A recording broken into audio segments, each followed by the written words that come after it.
Okay. सो hi everyone. आज वाला जो लेक्चर है हमारा और आज वाला जो क्लास है हम लोगों का, इस क्लास के अंदर हम लोग नया चैप्टर दैट इज़ अध्याय नंबर 5 रोजगार एवं सेवाएं जो है वो हम लोग पढ़ने वाले हैं। ठीक है, तो क्या आप लोग रेडी हैं? तो आ जाइए, फटाफट हम लोग स्टार्ट करेंगे। ओके। और जो लोग जो है बेसिकली मैं आपको बता दूं, जो लोग मेरे चैनल पर नए हैं तो मैं उनको ये बता देता हूँ कि भाई साहब मैंने क्या किया है, हर चैप्टर्स का आपके लिए जो है पूरा का पूरा लाइन बाय लाइन जो है स्टडी करवाया है वीडियो के अंदर, और आपको सारी चीज़ें जो है एक्सप्लेन कराएं। तो जिन लोगों के पास बुक हैं वो आप साथ में बुक निकाल लो और साथ साथ में रिवीजन कर लो, पूरा चैप्टर अच्छे से पढ़ लो। जिन लोगों के पास बुक नहीं है वो जो है फ्री में डाउनलोड कर सकते हो पीडीएफ फाइल। ठीक है जी, इस बुक का उसके डिस्क्रिप्शन में मैंने जो है लिंक दे दिया है, तो वहाँ से जाके आप फ्री में पीडीएफ डाउनलोड कर लेना और उससे भी आप पढ़ सकते हो। और जिन लोगों के पास बुक है अगर, तो उनके लिए और अच्छा रहेगा कि आप जो मैं क्लास के अंदर अंडरलाइन या हाईलाइट करा रहा हूँ उसको आप जो है अपने बुक में अंडरलाइन कर लेना पेंसिल से या रेड पेन से। तो आपके लिए क्या हो जाएगा, जो महत्वपूर्ण बातें हैं ना उसे मैं क्लास के अंदर ही आपको हाईलाइट करा दे रहा हूँ। जब मैं 1 बाय 1 लाइन जो है आपको एक्सप्लेन कर रहा हूँ ना, तो इससे क्या होगा ना, आपको एक एक चीज़ जो है क्या हो जाएगा, सारी चीज़ें जो है अच्छे से याद हो जाएगा, समझ में आ जाएगा। तो आप जो है अपना कोई सा भी क्वेश्चन आएगा, प्रश्न आएगा, तो आसानी से आप उसका आंसर लिख सकते हो। ठीक है, बाकी रिवीजन सीरीज भी जो है मैं जल्दी अपलोड कर दूंगा आपके लिए, और क्वेश्चन आंसर सीरीज भी बहुत ही जल्द अपलोड कर दूंगा। और आप लोगों को कोई भी डाउट होगा, कोई भी दिक्कत होगा तो डिस्क्रिप्शन में आप लिख सकते हो, उसके अकॉर्डिंग जो है मैं और भी नए नए वीडियो जो है आपके लिए अपलोड कर दूंगा और लाता रहूँगा। ठीक है, तो आइए ज़रा स्टार्ट करते हैं इन्हीं शब्दों के साथ। देखिए, हमारा जो अध्याय है वो है अध्याय नंबर 5 रोजगार और सेवाएं। ठीक है जी, तो इसके अंदर सबसे पहला पैराग्राफ जो है वो क्या है, ये वैसे उतना ज़्यादा इंपॉर्टेंस नहीं रखता है। ठीक है, ज़्यादा महत्व नहीं रखता, फिर भी हम एक बार पढ़ लेते हैं क्योंकि बाकी सारी चीज़ें जो हैं इसके नीचे वाले ये सारी चीज़ें ज़्यादा इंपॉर्टेंट रखेगा। तो इसमें क्या कह रहा है, रोजगार एवं सेवाओं में सेवा क्षेत्र में रोजगार का महत्व काफ़ी अधिक है। रोजगार से हमारा अभिप्राय देश के मानव संसाधन को ऐसे कार्यों में लगाना है जिससे देश की उत्पादकता बढ़ सके और सामान्य जनमानस के लिए उनकी न्यूनतम आवश्यकताएं रोटी, कपड़ा और मकान। क्या क्या भाई साहब, मैं बता दूं आपको, ये हम बहुत पहले से पढ़ते आ रहे हैं। ठीक है, छठी, सातवीं, आठवीं क्लास से पढ़ते आ रहे होगे आप कि इंसान की जो मूलभूत आवश्यकताएं हैं, जो सबसे अधिक, जो न्यूनतम, जो आप कह सकते हो न्यूनतम जो आवश्यकताएं हैं या मूलभूत आवश्यकताएं, वो मेन 3 ही चीज़ होती हैं, रोटी, कपड़ा और मकान। इंसानों को, ठीक है, मेनली सबसे पहले क्या चाहिए, खाने के लिए अनाज चाहिए, या खाने के लिए कोई भी चीज़ें, रोटी चाहिए। ठीक है जी, उसके अलावा पहनने के लिए कपड़ा चाहिए। ठीक है, और फिर उसके बाद जो है रहने के लिए घर चाहिए। तो कई लोग जो हैं क्या हैं, जिनके पास कपड़े नहीं है, घर नहीं है, एटलीस्ट खाने को तो पक्का पक्का चाहिए। फिर उसके बाद जो है क्या है, वो जो है उनको पहनने वहनने के लिए कपड़े चाहिए, अगर मकान वकान नहीं तो कहीं पे भी रह सकते हैं। और उसके बाद थर्ड में जो है आपको क्या चाहिए, मकान, रहने को घर चाहिए। और उसके बाद जो है ये 3 बेसिक चीज़ें, उसके बाद और भी चीज़ें, घोड़ा, गाड़ी, बंगला, ठीक है जी, साइकिल, मोटरसाइकिल, कार, ये सारी, मोबाइल्स, ये सारे बाद की चीज़ें। तो कहने का मतलब किसी भी इंसान की जो न्यूनतम आवश्यकताएं हैं, मूलभूत आवश्यकताएं, वो 3 ही है, रोटी, कपड़ा और मकान। ठीक है जी। और इसके आगे लाइनें पढ़ो। तो विश्व के प्रत्येक देश के सरकार का प्रथम प्रयास यह होता है कि वहाँ के उपलब्ध मानव संसाधनों की उनकी क्षमता के आधार पर काम उपलब्ध कराया जा सके। ऐसे लोग जो काम करने के लायक होते हैं उन्हें उचित पारिश्रमिक पर काम नहीं मिलता, उन्हें बेरोजगार कहा जाता है। तो बेरोजगार किन्हें कहा जाता है, ध्यान से देखो। बेरोजगार का मतलब क्या है, देखना जी, इसे हाईलाइट कर लो। बेरोजगार किसे कहते हैं, ऐसे लोग जो काम करने के लायक तो होते हैं, काम करने के लिए लायक भी होते हैं और काम करने के लिए तैयार भी होते हैं। ठीक है जी, लेकिन उनको जो है सही पारिश्रमिक नहीं मिलता है। ठीक है जी, अब मान लो एक व्यक्ति को मैं बोलता हूँ भैया पूरे एक दिन जो है मेरे यहाँ पे मजदूरी करो और मैं बदले में 100 रुपये दूंगा, तो क्या वो काम करेगा? नहीं, काम करने को रेडी, लेकिन उसको उचित पारिश्रमिक नहीं मिल पाता है। ठीक है जी, तो जब उचित पारिश्रमिक नहीं मिल पाता है और वो काम नहीं कर पाता है, ठीक है, तो उसे हम लोग क्या बोलते हैं, बेरोजगार बोलते हैं। आगे क्या लिखा है, देश के ऐसे लोग जो स्वेच्छा से काम नहीं चाहते हैं उन्हें बेरोजगार नहीं कहा जाना, अर्थात उचित पारिश्रमिक पर सक्षम रूप से काम करने वाले यदि काम न मिले तो उसे बेरोजगार कहते हैं। अब सिंपल याद रखो, देखो जी, अब जो लोग जो है स्वेच्छा से काम नहीं करना चाहते हैं उन्हें बेरोजगार नहीं कहा जा सकता। ठीक है, जो लोग काम करना चाहते हैं लेकिन उनको उचित पारिश्रमिक नहीं मिल रहा है और काम नहीं मिल रहा है तो उसे हम बेरोजगार कहते हैं। भारत में योजनात्मक विकास के क्रम में सेवा क्षेत्र का पर्याप्त विस्तार हुआ है, जिसके कारण बेरोजगारी में कमी आई है। सेवा क्षेत्र से हमारा तात्पर्य ऐसे क्षेत्र से है जहां शारीरिक शक्ति, कार्य क्षमता और दक्षता के आधार पर रोजगार उपलब्ध कराया जाए। भारत में कृषि लोगों के रोजगार उपलब्ध करने का सर्वाधिक बड़ा क्षेत्र है। इसके साथ साथ उद्योग, व्यवसाय, स्वास्थ्य, यातायात आदि ऐसे क्षेत्र हैं जिससे लोगों को विभिन्न प्रकार की सेवाएं मिलती है। अब ध्यान से सुनो, देखो बिहार की जब मैं बात करूँ ना, तो इसमें क्या बोला, बिहार में सबसे ज़्यादा किस पे हैं, कृषि पे लोग जो है काम कर रहे हैं, कृषि क्षेत्र में जो है सबसे ज़्यादा लोग काम कर रहे हैं। लेकिन अगर इसका विपरीत अगर आप देखते हो ना पूरा भारतवर्ष का, तो भाई साहब भारतवर्ष में सबसे ज़्यादा जो है ना सेवा क्षेत्र में लोग काम कर रहे हैं। और राष्ट्रीय आय जो है आपकी, ठीक है, हमने चैप्टर यानी अध्याय 2 पढ़ा था, राज्य की आय और राष्ट्रीय आय। तो राष्ट्रीय आय में भी सबसे ज़्यादा योगदान जो है सर्विस सेक्टर का है, यानी कि सेवा क्षेत्र का है। ठीक है, सबसे ज़्यादा इनकम सर्विस, हमें नीचे यहाँ पे पढ़ना भी है, देखो जी यहाँ पे सेवा क्षेत्र का कितना है 55.1। और ये डेटा ये देखो, ये नालायक में आप क्या ही बताऊँ, ये भी गलत लिखा हो भाई, इट शुड बी 45.9% होना चाहिए। तभी तो जब आप इन दोनों को जोड़ोगे तब जाके इसका सम 100 होएगा, 100%। ये किताब भी जो है गलत गलत छाप रखा है भाई, क्या ही बताऊँ। एक तो आउटडेटेड है, बहुत पुराना किताब है। बिहार बोर्ड को भैया आप लोग बोलो, मेल करो, चिट्ठी लिखो, ईमेल करो, फ़ोन करो, टेलीफोन करो फटाफट कि भैया बुक तो अपडेट कर दो। आपको कितना पीछे का पढ़ाया जा रहा है, दुनिया कहाँ से कहाँ चांद तारों पर चलेगी भैया। अदर स्टेट्स की बुक देखो कितना अपडेटेड रहता है, और आपका पुराना बुक पढ़ा रहा है। तो इसलिए जो अब क्या ही कह सकते हैं बिहार बोर्ड को, ठीक है जी। तो इसीलिए तो हम लोग बहुत पीछे हैं। तो इन सब चीज़ों को भाई बिहार को आगे बढ़ाना है, तो ये सारी चीज़ें क्या करनी पड़ेंगी, आपको सुधारनी पड़ेंगी, चेंज करनी पड़ेंगी। खैर ये सब बात छोड़ो, अब आगे बात करते हैं, ठीक है जी। तो भारत में क्या है, भारत में लिखा है भारत में कृषि लोगों के रोजगार उपलब्ध कराने का सर्वाधिक क्षेत्र है, बट इसका जो कुल आय में हिस्सेदारी है ना वो बहुत कम है। और बिहार में खासतौर से 80 से ज़्यादा % तो लोग कृषि पे ही निर्भर है, ठीक है जी। और ओवरऑल पूरे इंडिया की बात करें तो 60% से ऊपर जो लोग हैं जो कहाँ पे हैं, कृषि क्षेत्र में। बट उनका जो राष्ट्रीय आय में और सकल घरेलू आय में जो योगदान है ना वो कम है, ठीक है। और सबसे ज़्यादा सर्विस सेक्टर का है, जबकि सेवाएं क्षेत्र में सबसे कम लोग जो है ना, सर्विस सेक्टर मतलब सेवा क्षेत्र, ठीक है। तो सेवाएं सेवा क्षेत्र में सबसे कम लोग काम करते हैं और सबसे ज़्यादा आमदनी कमा के देते हैं, ठीक है जी।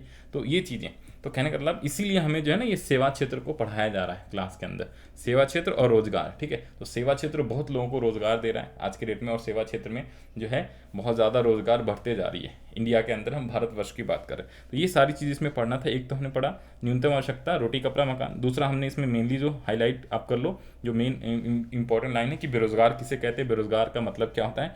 और यहाँ पे हमने पढ़ा कि भारत में रोजगार उपलब्ध कराने में सर्वाधिक क्षेत्र कौन सा है, सर्वाधिक बड़ा क्षेत्र कृषि है।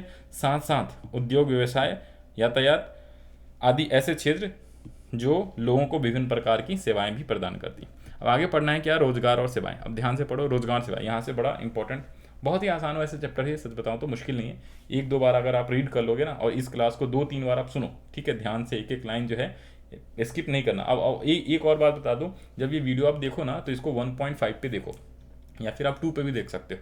1.5 पे देखोगे ना तो 1 घंटे की क्लास जो है आपको 40-45 मिनट में जो है कंप्लीट हो जाएगा, ठीक है, और आपको सही से समझ में आएगा। तो 2-3 बार ये लेक्चर देखो लोगे तो आपको क्या हो जाएगा, सारी चीज़ें अच्छे से समझ में आ जाएगा। Now come to the point, रोजगार एवं सेवाएं। तो रोजगार एवं सेवाएं का मतलब क्या होता है, ध्यान से देखो, इसे भी आप हाईलाइट करो।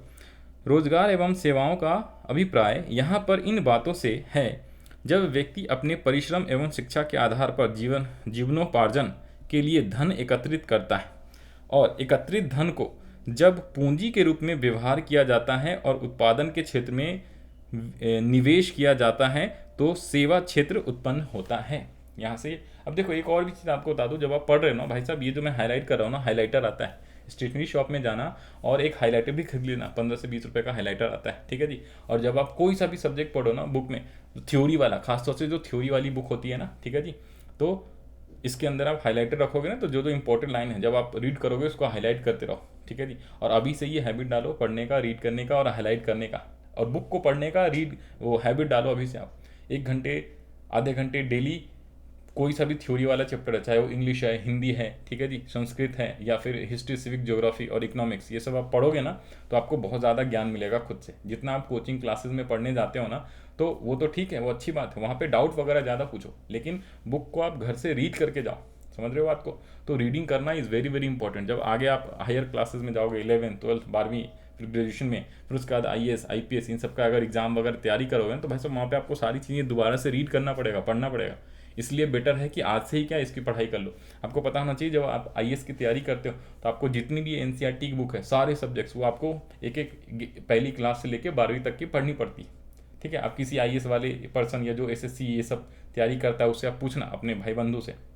ठीक है जी, उनको दोबारा से एक एक लाइन रीड करना पड़ता है। तो इसलिए बेटर है कि अगर आपको कोई नौकरी में जाना है, एसएससी तैयारी करनी है, बैंकिंग तैयारी करनी है, या फिर आपको जो है आईएएस आईपीएस इन सब की तैयारी करनी है, तो आप अभी से ही रीडिंग की हैबिट डालो और अभी से ये सारी बुक पढ़ लो, ताकि बाद में दोबारा ना पढ़ना पड़े। ठीक है, इसीलिए जो है ये मैं वीडियो और ये मैं क्लासेस जो बना रहा हूँ आपको, बेसिकली लाइन बाई लाइन वाला क्लासेस बना रहा हूँ, वो एक एक लाइन जो आपको रीड करके समझा रहा हूँ। ठीक है जी, तो आगे आइए। अतः रोजगार एवं सेवाएं एक दूसरे के पूरक है। अब यहाँ पे सबसे हाईलाइट करने वाली लाइन है कि रोजगार और जो सेवा है ना एक दूसरे का पूरक है। कैसे भाई साहब, कैसे पूरक है? देखो यहाँ पे क्या है, रोजगार एवं सेवाओं का अभिप्राय क्या होता है, जब जब इंसान क्या करता है, शिक्षित होते हैं। आप पढ़ लिख के क्या करोगे, पढ़ लिख के रोजगार के लिए जाओगे, रोजगार करोगे तो आपको आमदनी होगी ना, क्योंकि खाने के लिए, रहने के लिए, रोटी कपड़ा मकान के लिए आपको पैसे की जरूरत है, आय की जरूरत है। आय कैसे मिलेगा, जब आप काम धंधा करोगे, काम धंधा नौकरी करोगे तो आपको क्या होगा, आय मिलेगा, पारिश्रमिक मिलेगा।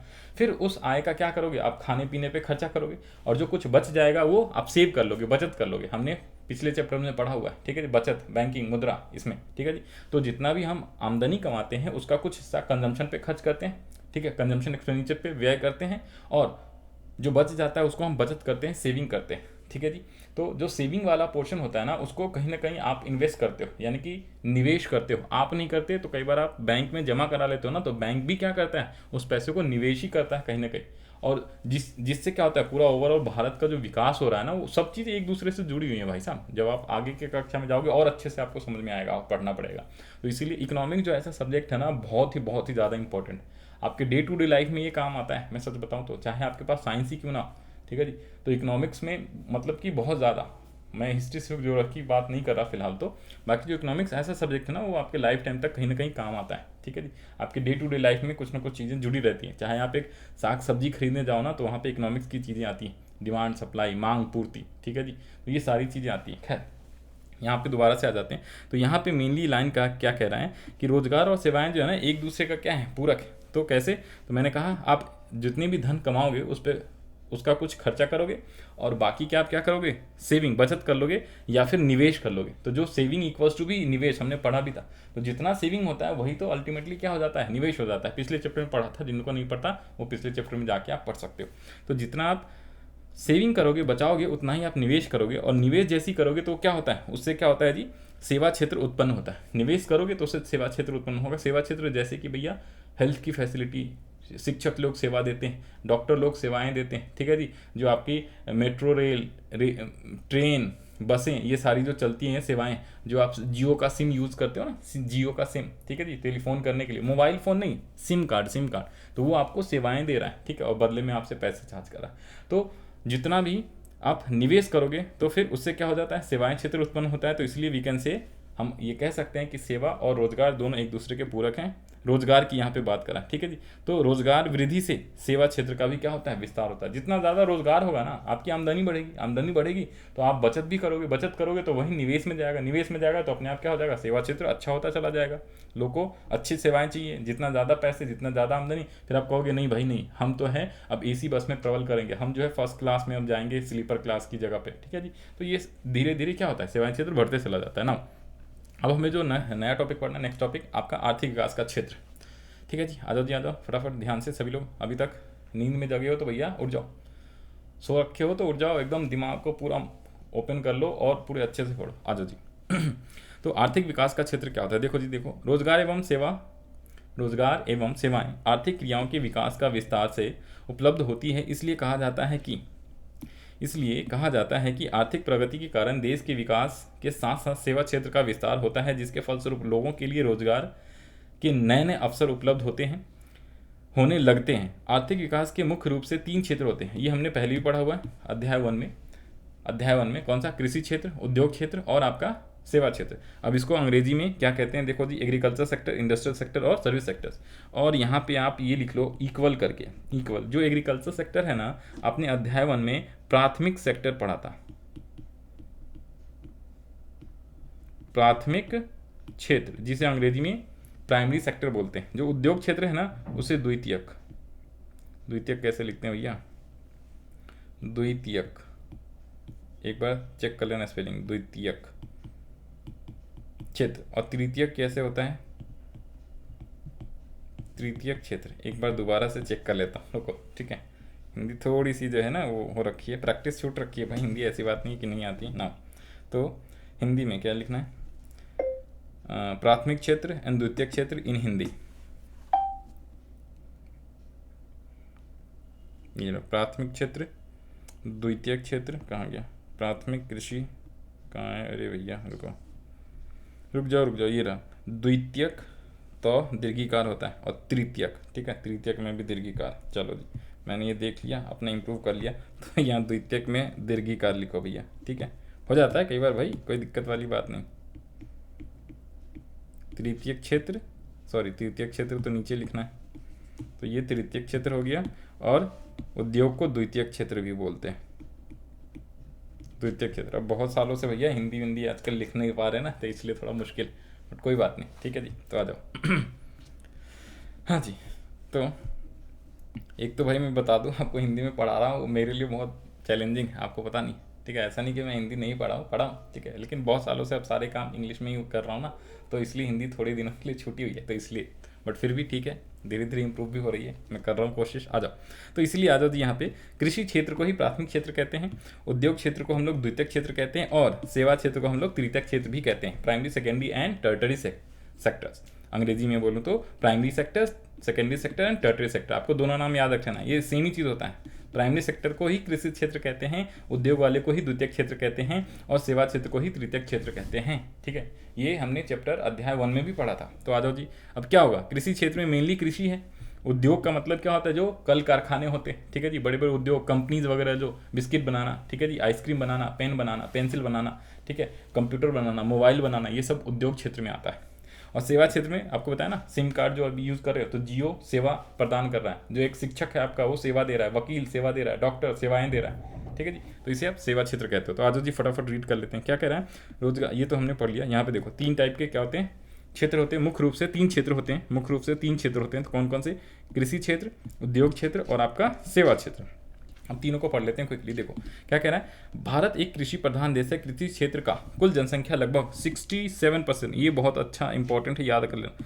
67%, 67% जो है आपका, 67% लोग जो हैं किसमें? कृषि क्षेत्र में, ठीक है जी। अत्यधिक जनसंख्या के कारण कृषि क्षेत्र में रोजगार के अवसर छिन्न हो गया है। फलस्वरूप कृषि क्षेत्र में छिपी हुई बेरोजगारी एवं अन्य बेरोजगारी पाए जाने लगे हैं। जनसंख्या वृद्धि के साथ खेती बाड़ी के लिए जमीन वृद्धि नहीं हो पा रही है, और एक ही भूमि खंड पर आने वाली नई पीढ़ी भी जुड़ता चला जा रहा है। उससे उत्पादन की मात्रा प्रति व्यक्ति पर घटता चला जा रहा है। कहने का मतलब देखो, आपके पास जो जमीन है ना, वो तो उतना ही है, सीमित है। जो पूरा ग्लोब है, पूरा अर्थ जो है, वो तो पूरा सीमित है, और उसी पे जनसंख्या बढ़ती जा रही, ठीक है जी। तो अभी हमारे यहाँ पे कितना जनसंख्या है? 140 करोड़, 140 करोड़ की जनसंख्या, सिर्फ इंडिया की बता रहा हूँ। टोटल जनसंख्या 800 करोड़ के लगभग है। टोटल जनसंख्या 800 करोड़ है, ये इंडिया का है। और चाइना का कितना है? उसका भी लगभग सेम ही मान के चलो, 140। अब हमारा मान लो 142 है, तो चाइना का 145, 46, 47 इसके आसपास है। अगले साल ही हम उसको क्या कर लेंगे? ओवरटेक कर लेंगे, जिस तरह से हमारे यहाँ जनसंख्या बढ़ती जा रही है भाई साहब।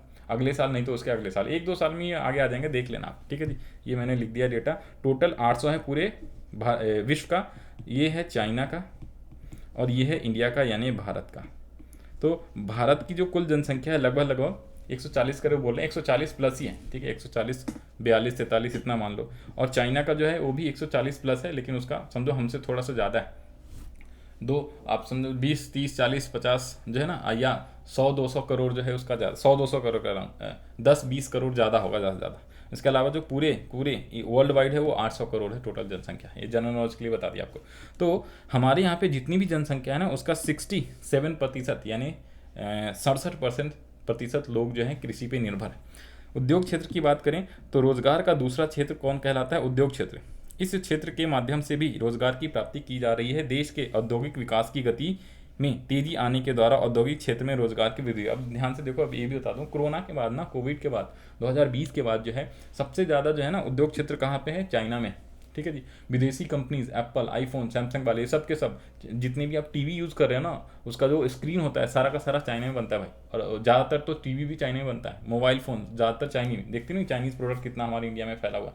तो चाइना जो है ना वर्ल्ड का सबसे फर्स्ट नंबर पे आता है उद्योग क्षेत्र में, उद्योग वहाँ सबसे ज़्यादा है, ठीक है, घर घर में उद्योग, ठीक है। लेकिन कोविड के बाद जो है ना बहुत सारी कंपनियों ने, फॉरेन कंपनियों ने बायकॉट किया चाइना को, ठीक है जी। तो इसलिए हमारे इंडिया में जो है सबसे ज़्यादा सेवा क्षेत्र है। तो हमारी इंडिया जो है ये उद्योग क्षेत्र को बढ़ाने के लिए हमारे जो प्रधानमंत्री मोदी जी हैं, नरेंद्र मोदी जी, इन्होंने बहुत सारे इनिशिएटिव लिया, या अभी करेंट का जो गवर्नमेंट है बीजेपी, उन्होंने बहुत सारे इनिशिएटिव लिए हैं, ठीक है जी, ताकि उद्योग क्षेत्र को भी पूरे इंडिया में क्या करें किया जाए, बढ़ाया जाए, ठीक है जी। तो इस पर ज़्यादा ध्यान दिया जा रहा है, क्योंकि बड़ी बड़ी कंपनी जो है चाइना से बाहर हो रही है, तो भाई उनको और कहीं ना कहीं पे क्या करना पड़ेगा, मैन्युफैक्चर कराना पड़ेगा। तो इंडिया जो है अल्टरनेटिव के रूप में उभरता जा रहा है, ठीक है। क्योंकि देखो इन्हीं दोनों देशों में सबसे ज़्यादा जनसंख्या है, तो जहाँ पे जनसंख्या ज़्यादा होगा ना, वहाँ पे जो लेबर रेट होता है वो बहुत सस्ता होता है। जो वर्कर्स हैं, लेबर है, पारे मजदूर लोग जो हैं, वो कम कीमत पे काम करने को रेडी रहते हैं, ठीक है। अब सिंपल एग्जांपल बताऊं, अगर आपके यहाँ पे कोई एक बंदा काम करने आता है 600-700 एक दिन का लेता है, जब विदेशों में जाओगे ना भैया, इतने 600-700 डॉलर मिलते हैं उनको एक दिन के काम करने के, समझ रहे हो, 300 से 600 के डॉलर के बीच आप मान लो, तो बहुत ज़्यादा का डिफरेंस, क्योंकि वहाँ पे लोग कम है, ठीक है जी। तो लोग कम रहेगा तो काम करने वाले कम हैं, तो उनकी डिमांड ज़्यादा रहेगी। हमारे यहाँ बहुत ज़्यादा जनसंख्या है, तो लोग काम करने वाले बहुत ज़्यादा हैं, बेरोजगार लोग हैं, तो वो सोच रहे हैं क्या कि भाई जितना भी पैसा मिल जाए, काम तो मिल रहा है, खाने के लिए तो पैसे चाहिए ना, कहीं ना कहीं से आमदनी तो होनी चाहिए। तो ये सारे कुछ कारण हैं, रीजन है, ठीक है जी। तो उद्योग क्षेत्र भी बहुत तेज़ी से हमारे इंडिया में बढ़ रहा है ना। सेवा क्षेत्र की बात करूँ, मैं फालतू की चीज़ें बहुत सारे बता दिया, बाकी आपको इतना ही पढ़ना है, ठीक है। ये सब कहानी आप लिख सकते हो जब आपका क्वेश्चन का आंसर आएगा लिखने को। तो अब सेवा क्षेत्र की बात करें तो आर्थिक उदारीकरण एवं वैश्वीकरण के कारण, उदारीकरण और वैश्वीक, प्राइवेटाइजेशन, ग्लोबलाइजेशन, समझ रहे हो, लिबरलाइजेशन, इन सब के कारण जो है सेवा क्षेत्र में अभूतपूर्व प्रगति देखने को मिला है। जैसे बैंक भी जो है ना सेवा देता है आपको, बैंक आपके आसपास जो है, बैंक, शिक्षक, लॉयर, जो वकील होते हैं, डॉक्टर्स, इंजीनियर्स, ठीक है जी, ये सारे आपको सेवा दे रहे हैं। जो सिम कार्ड वाले कंपनी है, जियो, एयरटेल, ये सब आपको सेवाएं दे रहा है, ठीक है जी। तो हमें सेवा और रोजगार के बारे में पढ़ना है। तो आगे आ जाओ, यहाँ पे क्या लिखा हुआ है, सेवा क्षेत्र रोजगार का एक व्यापक क्षेत्र है जिसके अंतर्गत आए दिन मानव संसाधन के लिए व्यापक पैमाने पर रोजगार उपलब्ध होने लगे हैं। वर्तमान समय में सकल घरेलू में सेवा क्षेत्र का योगदान 50% से भी ज़्यादा है भाई साहब। 50 एग्जैक्ट बताऊँ कितना है, ये लो ना, यहाँ पे जो कहाँ पे डायग्राम दिया हुआ था, ये रहा ना, सबसे ज़्यादा सेवा क्षेत्र में कितना है योगदान सकल घरेलू उत्पाद में, 55.1%, 55.1%। और कृषि तथा उद्योग दोनों को मिला देते हो ना, कृषि और उद्योग दोनों को, तो आपका जो सकल घरेलू उत्पाद जो है, ग्रॉस डोमेस्टिक प्रोडक्ट अंग्रेजी में बोलते हैं। अब ये ग्रॉस डोमेस्टिक प्रोडक्ट यानी सकल घरेलू उत्पाद होता क्या है, ये भी हमने कौन से चैप्टर में, अध्याय 2 में पढ़ा था, राज्य एवं राष्ट्रीय आय में, ठीक है जी। राज्य एवं राष्ट्रीय आय में सकल घरेलू उत्पाद, सिंपल संक्षेप में मैं बता दूं कि भाई साहब एक साल में, एक वर्ष में जितना भी वस्तुओं और सेवाओं का आप उत्पादन करते हो, उसका जो भी मूल्य होता है ना, मूल्य, उसको जब आप टोटल कर देते हो, जोड़ देते हो, तो उसे आप बोलते हो क्या, ग्रॉस डोमेस्टिक प्रोडक्ट, यानी कि सकल घरेलू उत्पाद, ठीक है जी। और जब विदेशों वाली आय भी आप जोड़ देते हो तो उसको नेशनल इनकम बोलते हैं, ठीक है जी। सकल राष्ट्रीय उत्पाद बोलते हैं आप। तो ये सकल घरेलू उत्पाद का मतलब घर के अंदर, इंडिया के अंदर जितना भी आपने सामान और सेवाएं बनाए, सामान वस्तुएं मतलब कि आलू प्याज ये सब उगाया आपने, मोबाइल बनाया, कोई लैपटॉप बनाया, कंप्यूटर, सारी चीज़ आ जाती है वस्तु में, पार्ले जी, शैम्पू, सर्फ, ये सारे, और साथ में जो भी आपने सेवाएं दी, उसका कुल मुद्रा के रूप में जो भी मूल्य होता है टोटल एक साल में, वो आप सकल घरेलू उत्पाद कहते हो। खैर, तो आ जाओ, तो जो भी एक साल में सकल घरेलू उत्पाद होता है ना, उसमें सबसे ज़्यादा हिस्सेदारी किसका होता है, सेवा क्षेत्र का होता है, 50% ज़्यादा, एग्जैक्ट याद रखना, 55.1। और जो आपका क्या कहते हैं, जो आपका उद्योग और ये कृषि क्षेत्र है, उन दोनों का मिला के जो है कितना है, 45.9। ये करेक्ट कर लेना, ये गलत, जब इन दोनों को टोटल करोगे ना तो 100 होना चाहिए, ये हो ही नहीं रहा, 100 से ज़्यादा हो रहा है, तो ये 45.9% होना चाहिए। आगे आ जाओ जी यहाँ पे, तो यहाँ पे अब क्या लिख रहा है, 50% से भी ज़्यादा है। आर्थिक समीक्षा 2006-7 के और केंद्रीय बजट 2007-8 के अनुसार सेवा क्षेत्र का योगदान 68%, समझ रहे, ऊपर में पुराना डेटा है, यहाँ पे 68.6% हो गया है। 2006-7 में सकल घरेलू उत्पाद में कृषि का योगदान हिस्सेदारी घटकर 18.5 रह गया है, और उद्योग का हिस्सेदारी जो है 26.4। ये तीनों डेटा याद रख लेना। ये है आपका किसका, ये है आपका सेवा क्षेत्र का, ये है आपका कृषि का, और ये है उद्योग का। सबसे ज़्यादा सेवा फिर उद्योग, फिर आता है कृषि क्षेत्र। कृषि क्षेत्र का योगदान सबसे कम है, जबकि सबसे ज़्यादा लोग कृषि में क्या है, काम कर रहे हैं। समझ रहे हो बात को? क्यों? क्योंकि हमारे यहाँ सही उत्पादन नहीं हो पाता ना, अच्छी फैसिलिटी अवेलेबल नहीं है, किसानी करने वगैरह का प्राइस ऊपर नीचे घटते रहता है, बारिश वगैरह, मौसम वगैरह कई बार खराब, बाढ़ आ जाता है, ये सब कारण। यहाँ पे लिखा हुआ क्या, तथा सेवा क्षेत्र का 55.1% हो गया है सेवा क्षेत्र का योगदान। अच्छा ये देखो, ये जो है यहाँ पे ध्यान से समझना, ये 6-7 नहीं है, ये 7-8 के बजट के अनुसार ये दिया हुआ है यहाँ पे। ये रुको जो, ये देखो रुको 2007-8 के बजट के अनुसार जो है ना, सेवा क्षेत्र का योगदान जो है 68.6% है। और जो ये जो 55.1% जो है ना, ये है आपका 2006-7 में सकल घरेलू उत्पाद में हिस्सेदारी जो है घट गई है। किसका? कृषि का घट गया, उद्योग का घट गया, और सेवा क्षेत्र का भी जो है इस हिसाब से घट के इतना आ गया। तो कहने का मतलब क्या है, ये तीनों को जब आप जोड़ोगे तो ये आएगा आपका 100%। और ये कब है, ये जो डेटा दिया हुआ है 2006 और 7 का है, और ये वाला जो है ना, ये आपका 2007 और 8 का है। ठीक है जी, तो ये चीज़ें आपको समझ में आ गई होंगी। ठीक है जी, ओके, ये रहा। तो ये जो है आपका 2007-8 के अनुसार है, और ये जो है 2006-7 के अनुसार, ये तीनों का सम करोगे 100। तो इसमें सिर्फ सेवा का बताएं, बाकी चीज़ों का नहीं बताएं। आगे आ जाओ जी। सेवा क्षेत्र का भूमिका क्या है, ध्यान से देखो। सेवा क्षेत्र का विश्व के विकसित देशों की तुलना में अर्ध विकसित और विकासशील देशों में गरीब बेरोजगार की संख्या अत्यधिक है। कहाँ तो यह जाता है कि विश्व की जनसंख्या का 2/3 भूभाग गरीबी और विपन्नता से ग्रस्त है। 2/3 भाग का मतलब 2/3, 2/3। ठीक है जी, टोटल कितने, 2/3 ऑफ टोटल संख्या का मतलब तकरीबन 800 करोड़ जनसंख्या आपका वर्ल्ड वाइड का। तो इसका 2/3 मतलब आप जोड़ लो कितना हो गया। ठीक है जी, जो भी आप कैलकुलेट कर लेना। तो यानी कि अर्ध विकसित और विकासशील देशों में जनसंख्या का अत्यधिक होता है, तथा वहाँ उत्पादन के अन्य साधन पूर्णतः उपलब्ध नहीं होते हैं, जिसके कारण वहाँ बेरोजगारी की समस्या उत्पन्न होती है। सेवा क्षेत्र के विकास से अधिक रोजगार के अवसर उपलब्ध होते हैं। सेवा क्षेत्र के विकास के लिए मनुष्य को शिक्षित करना नितांत आवश्यक है। जिस देश या राज्य की मानव पूंजी जितना ही समृद्ध होता है, उस देश या राज्य का आर्थिक विकास उतना ही तीव्र गति से होता है। समृद्ध मानव पूंजी एक सशक्त श्रम शक्ति को जन्म देता है, जिसके कारण लोग रोजगार पाने में सक्षम हो पाते हैं। जब लोग हीन भावना से ऊपर उठकर देश व राज्य के हित में काम करना प्रारंभ करते हैं, जिनसे विकास की स्थिति क्या हो जाती है, पैदा होती है। सिंपल सी बात है, जब हीन भावना को छोड़ के आप कोई भी काम करना स्टार्ट कर दो, समोसे बेचना, चाय बेचना, तो उससे कहीं ना कहीं क्या हो जाता है, बेसिकली आपकी आमदनी बढ़ेगी तो राज्य की आमदनी बढ़ेगी तो आपका भारत सरकार का जो है, या भारत का, देश का जो है आमदनी बढ़ेगा। फिर अल्टीमेटली सारे लोग क्या हो जाएंगे, विकसित होते चले जाएंगे। ठीक है जी। फिर कह रहा है क्या, यह कहना अप्रासंगिक नहीं होगा कि विश्व में सर्वाधिक विकसित देश जैसे संयुक्त राज्य अमेरिका और इंग्लैंड, सबसे ज़्यादा विकसित कौन है, यूएसए और इंग्लैंड, ठीक है जी, के सेवा क्षेत्र में विस्तार में भारतीय मूल का दक्ष मानव संसाधन। देखो भाई, जब अमेरिकी की बात करोगे ना, तो अमेरिका में जैसे आपका नासा है, उसके अलावा जितने भी आईटी सेक्टर, आईटी का मतलब है जो कंप्यूटर वाला सेक्टर जो है ना, सॉफ्टवेयर वगैरह, जो मोबाइल, माइक्रोसॉफ्ट, ठीक है, गूगल, ये सब जो आप यूज़ करते हो, सर्च करो, यूट्यूब, ये सब, इन सब में नाम सुना होगा आपने, सुंदर पिचाई, ठीक है, गूगल का सीईओ है भैया, हेड है। तो जितनी भी बड़ी बड़ी आईटी सेक्टर कंपनीज है ना, सॉफ्टवेयर, ये कंप्यूटर वाली जितनी भी कंपनीज हैं जो सॉफ्टवेयर सेवाएं देती हैं वो लोग, तो उनमें भारतीयों का बहुत ज़्यादा क्या है, कॉन्ट्रीब्यूशन है। भारत के लोग बहुत ज़्यादा काम करते हैं विदेशों में, आपको पता होना चाहिए। ठीक है जी। तो भारतीय मूल के दक्ष मानव संसाधन का प्रमुख भूमिका क्या है सेवा क्षेत्र के विस्तार में भारतीय मूल के दक्ष मानव संसाधन की प्रमुख भूमिका नहीं है। यदि भारत में भी उच्च कोटि का ये होना चाहिए, नहीं मतलब कि है, भूमिका है भैया, यहाँ कुछ तो मिस्टेक लिखा हुआ है, इसको आप ठीक करवा लेना। ठीक है जी, इसको ठीक कर लेना।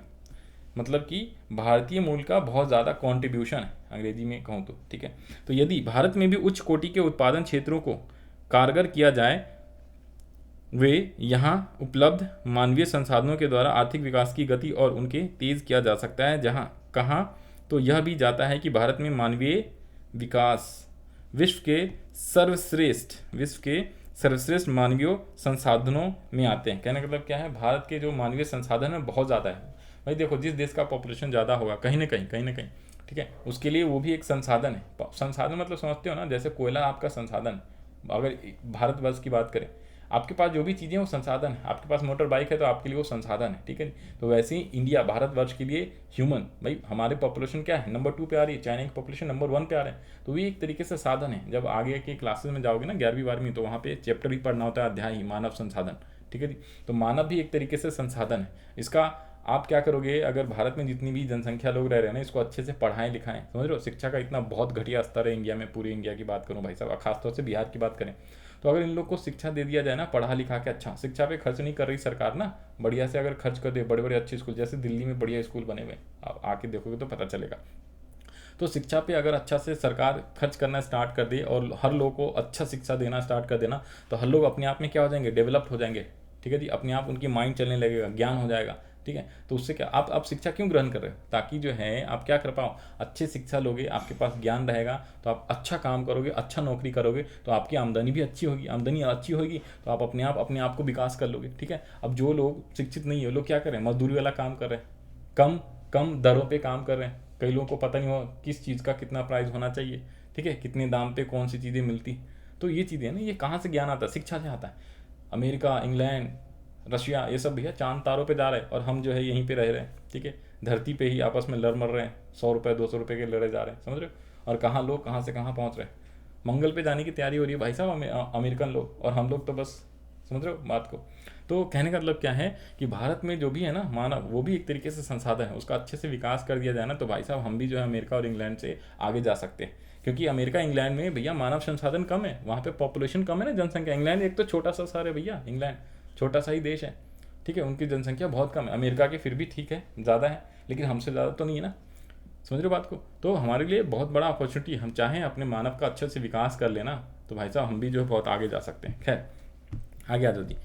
अब हम बिहार की बात करें, बिहार एक पिछड़ा राज्य है। ओहो, बार बार ये आएगा सब जगह पे भैया, पिछड़ा राज्य पिछड़ा राज्य, समझ लो आप सबसे पीछे वाले राज्य में रह रहे हो, ठीक है। इसीलिए लोग तो बिहार से प्लान करके नए नए सिटीज़, बॉम्बे, मुंबई, दिल्ली, ठीक है जी, कोलकाता, इन सब जगहों पे चले जा रहे हैं धीरे धीरे। खैर अब तो धीरे धीरे विकास होने लगा है बिहार का, अच्छा रोड सड़कें ये सब बनने लगे हैं, और तेज़ गति से विकास होगा। तब शिक्षा में भी अगर अच्छा से विकास कर दिया जाए ना, करप्शन वगैरह हटा दिया जाए, प्रशासन वगैरह चुस्त दुरुस्त कर दिया जाए, तो फिर क्या हो जाएगा, अपने आप विकास हो जाएगा, फिर लोगों को दूसरे स्टेट, दूसरे राज्यों में जाने की जरूरत नहीं पड़ेगी।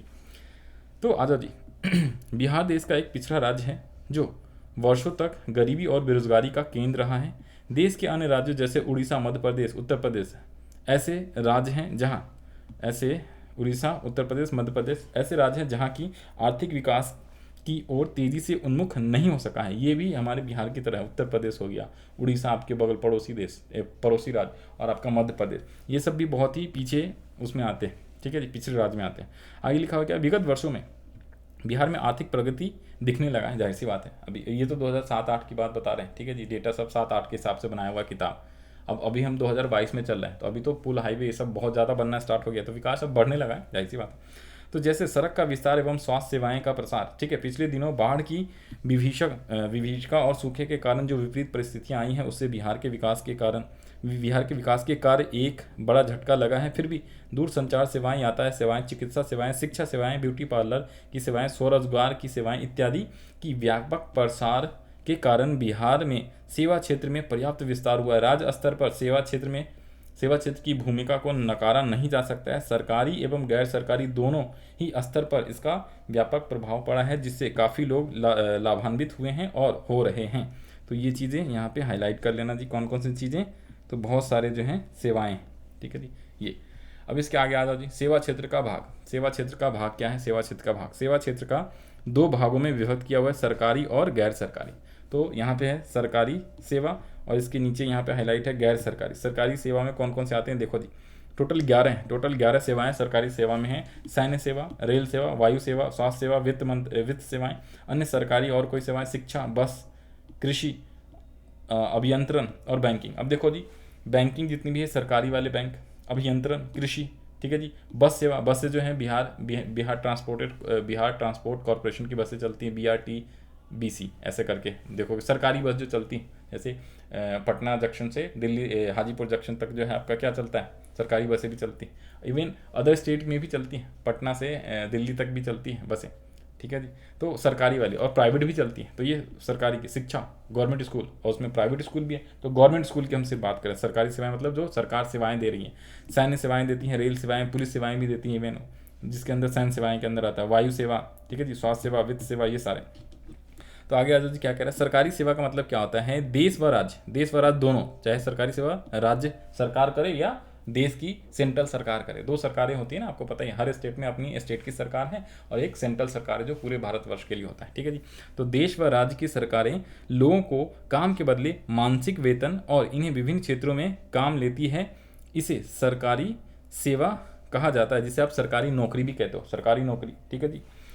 सरकारी सेवा के कुछ व्यापक क्षेत्र का उदाहरण इस प्रकार है, सैन्य सेवा, स्वास्थ्य सेवा, ठीक है, शिक्षा सेवा, अभियंत्र सेवा, वित्त सेवा, बैंकिंग, ये सारी यहाँ पे लिख दिया, टोटल 11 सेवाएं हैं सरकारी।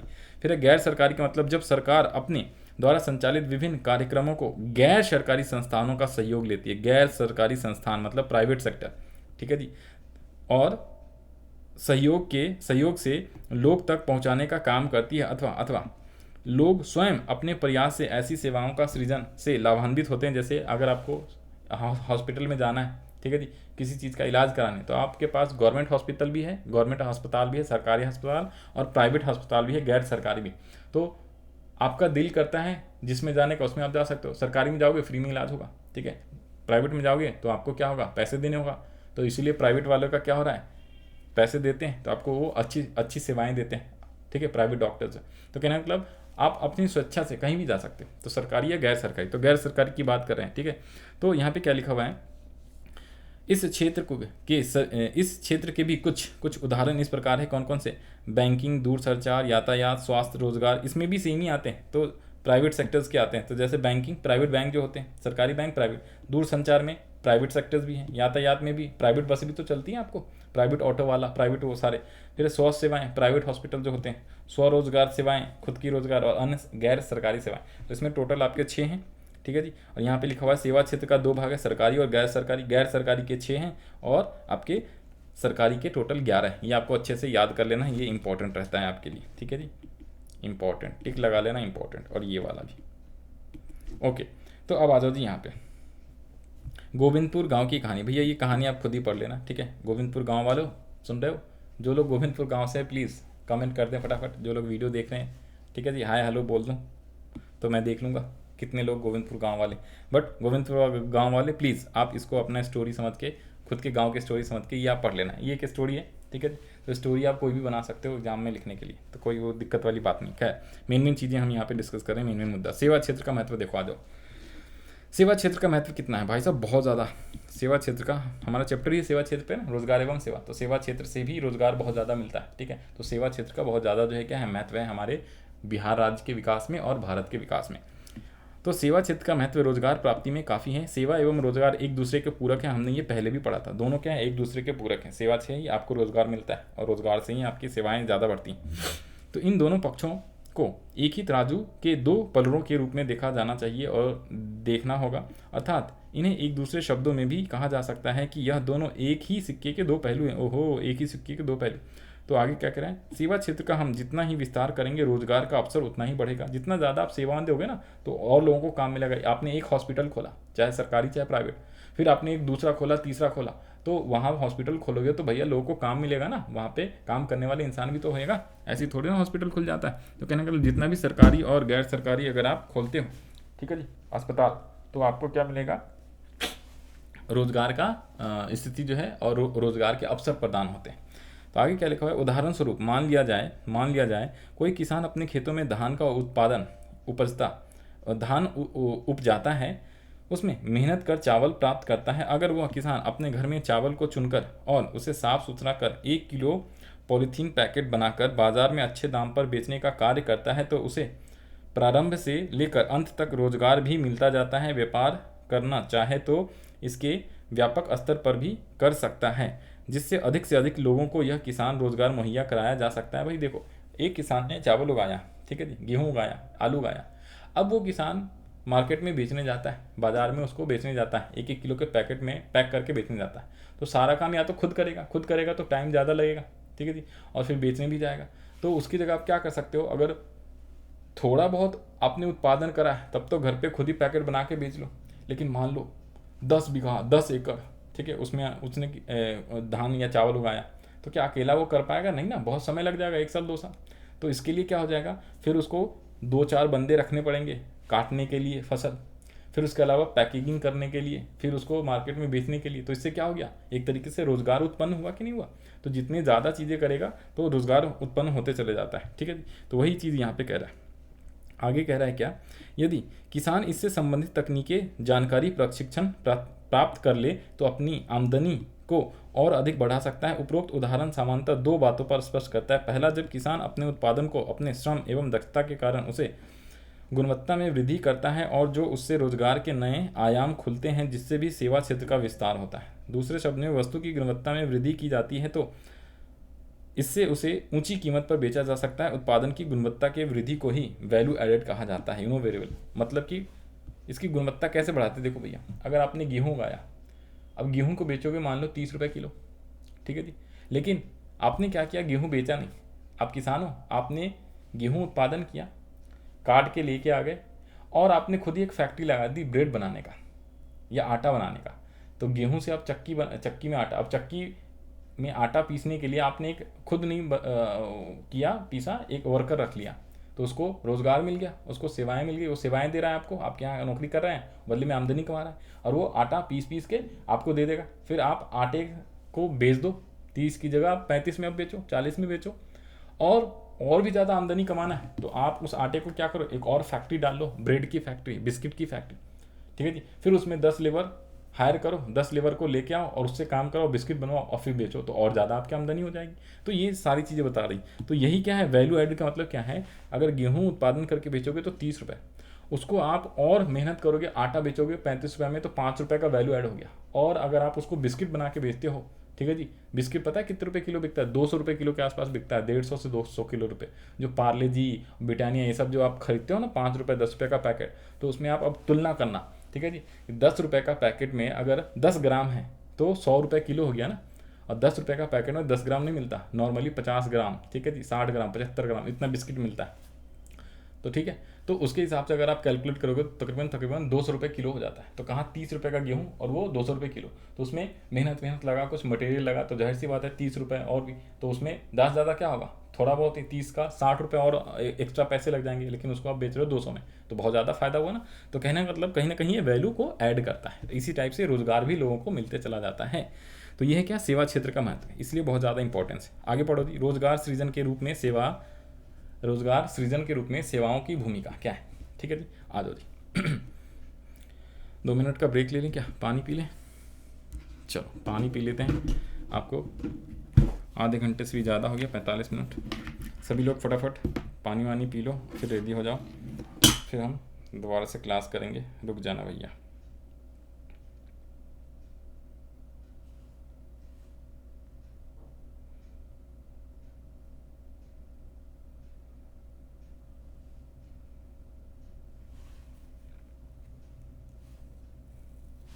हाँ जी, 1 सेकंड रुकना जी। हाँ जी, तो आगे भैया फटाफट निकालो, ये पेज नंबर किस पे है, 105।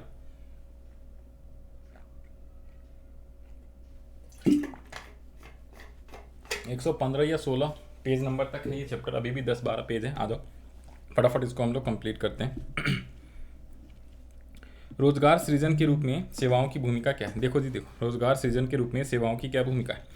तो सेवा का क्षेत्र सरकारी हो या अथवा गैर सरकारी, दोनों ही परिस्थितियों में रोजगार का सृजन होता है। बढ़ती हुई जनसंख्या के कारण लोगों की आवश्यकताएं प्रतिदिन बढ़ती जा रही है। इस आवश्यकताओं की पूर्ति करने हेतु अर्थव्यवस्था में विभिन्न प्रकार के उद्योग का विस्तार हो रहा है। नए नए कल कारखाने खोले जा रहे हैं। इन कल कारखानों को चलाने के लिए आवश्यक आधारभूत संरचनाएं का विकास किया जा रहा है। इन संरचना के विकास के लिए हमें प्रशिक्षण, अर्ध प्रशिक्षण, अप्रशिक्षित की आवश्यकता होती है। यह प्रशिक्षित, अर्ध प्रशिक्षित और अप्रशिक्षित, मतलब कि जो एडुकेटेड लोग हैं, जो थोड़े बहुत एडुकेटेड लोग हैं, और जो बिल्कुल एडुकेटेड लोग नहीं हैं, उनकी भी ज़रूरत पड़ती है भाई साहब, सबकी ज़रूरत पड़ती है ना, जो पढ़े लिखे हों, जो थोड़े बहुत पढ़े लिखे हों, जो अनपढ़ हो, सब लोगों की ज़रूरत पड़ती है। इन सभी लोगों को क्या है, मानव पूंजी के धरोहर होते हैं, ये सारे लोग मानव पूंजी के धरोहर, मानव संसाधन है, ठीक है। तो इनका कहीं ना कहीं हम इस्तेमाल कर सकते। जो कम पढ़े लिखे लोग हैं उनसे जो है कुछ काम करा लिया, खेती वेती वाला जो पढ़े लिखे वाला है उनसे जो है अकाउंटिंग वगैरह का काम करा लिया, ठीक है ना, सेल परचेज का, सामान का हिसाब किताब रखने का। तो इस टाइप से जो है सभी लोग कहीं ना कहीं महत्वपूर्ण भूमिका निभाते हैं। आगे कह रहा है क्या, मानव पूंजी को संभल एवं चुस्त दुरुस्त बनाने हेतु हमें शिक्षा क्षेत्र के विकास में व्यापक स्तर पर प्रयास करना पड़ता है। जितना ही शिक्षा स्तर मजबूत होगा उतना ही अधिक मात्रा में मानव बल का प्रयोग आधुनिक उद्योग धंधों में किया जाएगा, जिससे हमारा उत्पादन बढ़ेगा और लोगों की आवश्यकताओं को पूरा करने में सफलता मिलेगी। जाहिर सी बात है, ये इसमें डायग्राम में बताया हुआ है राष्ट्रीय नियोजन कार्यक्रम। तो राष्ट्रीय स्तर पर भारत सरकार के द्वारा रोजगार सृजन करने के लिए अनेकों कार्यक्रम चलाए जा रहे हैं, जिसका कार्यान्वयन राज्य सरकार के द्वारा भी चलाया जाता है। देश में सरकार के द्वारा रोजगार हेतु निम्न प्रकार की योजनाएं चलाई जा रही है। जैसे हमने एक पढ़ा था नरेगा, जिसको हम मनरेगा भी कहते हैं आज का। तो यहाँ पे बहुत सारी चीज़ें देखो दी, कौन कौन से, तो ये बड़ा ही इंपॉर्टेंट रहेगा, इसको हाईलाइट कर लो जी, इसको आप टिक लगा लो, हाईलाइट कर लो, कौन कौन सी योजनाएं और उसके प्रारंभ होने के वर्षों के नीचे दिखाया गया। और इसमें जो ईयर वगैरह ना, ये सब अच्छे से MCQ क्वेश्चन में बहुत ज़्यादा आएगा, ठीक है जी। कौन सा, काम के बदले अनाज, 14 नवंबर 2004 को ये स्टार्ट हुआ। राष्ट्रीय ग्रामीण रोजगार कार्यक्रम 1980 में, ग्रामीण युवा स्वरोजगार प्रशिक्षण का कार्यक्रम 1779 में, 1979 में, 1700 कह रहा, ग्रामीण भूमिहीन रोजगार गारंटी योजना। इसमें क्या दिया गया, जिनके पास भूमि नहीं था गांव में, उनको जो है सरकारें जो है भूमि वगैरह प्रदान किया गया, ताकि जो है वो खेती कर पाएँ और अपना क्या करें, आमदनी कमा पाएँ।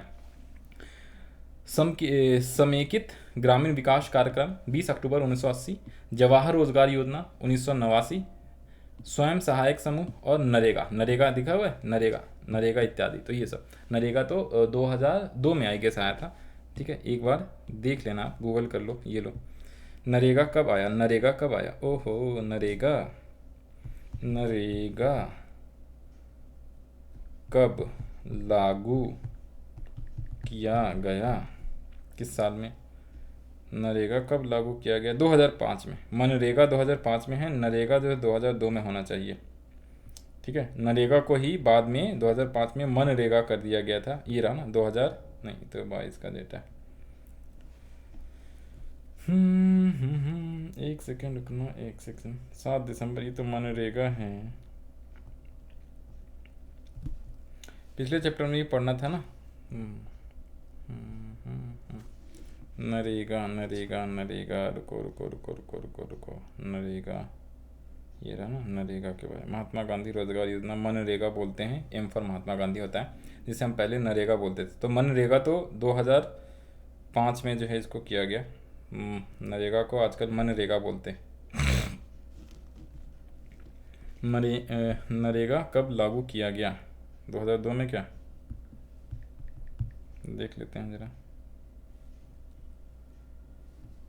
ये रहा अक्टूबर 2005 में पारित किया गया नरेगा योजना। नरेगा 2005 में ही है भैया, 2005 में ही, और आई गेस 2009 में शायद उसको मनरेगा कर दिया गया। तो 2005 मान लो ना, ठीक है जी, इसमें ईयर नहीं है, ये लिख लो 2005। एक बार दोबारा से गूगल में सर्च कर लेना सही से, ठीक है, और कमेंट सेक्शन में बताना नरेगा कब आया, ठीक है जी। यहाँ पे ये क्वेश्चन मार्क लगा लो, आगे बढ़ो।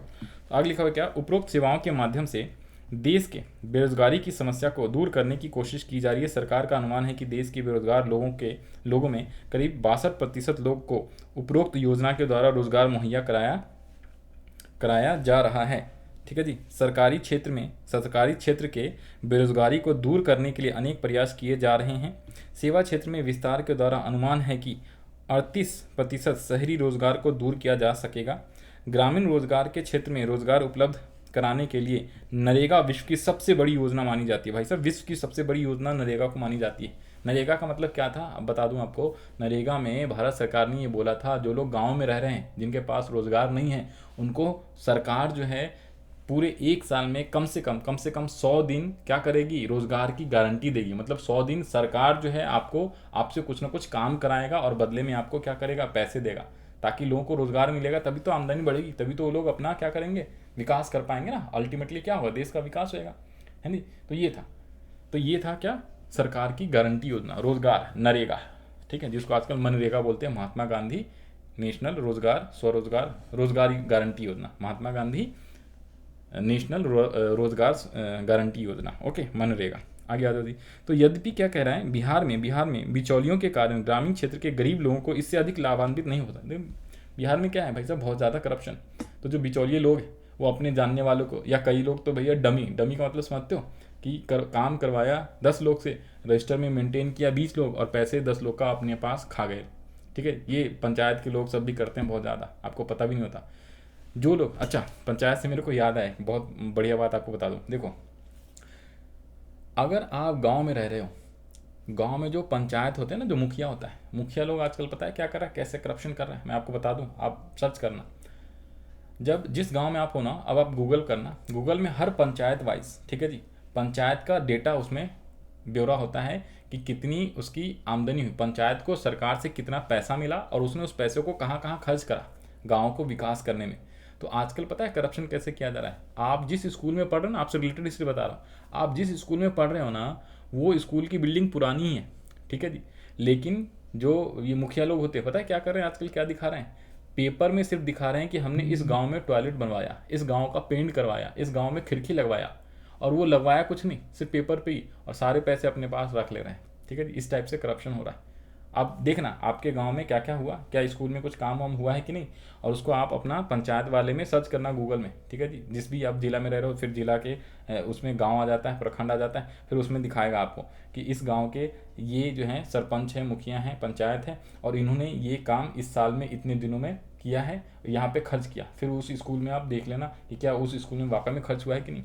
ठीक है जी, तो ये आपको एक करप्शन का तरीका बता दिया, ये आप ढूंढना जरा। ये इस टाइप के करप्शन बहुत हो रहे हैं बिहार में, खासतौर से गांव में, बिहार में, झारखंड में बहुत ज़्यादा हो रहा है भैया, कई लोगों को पता भी नहीं।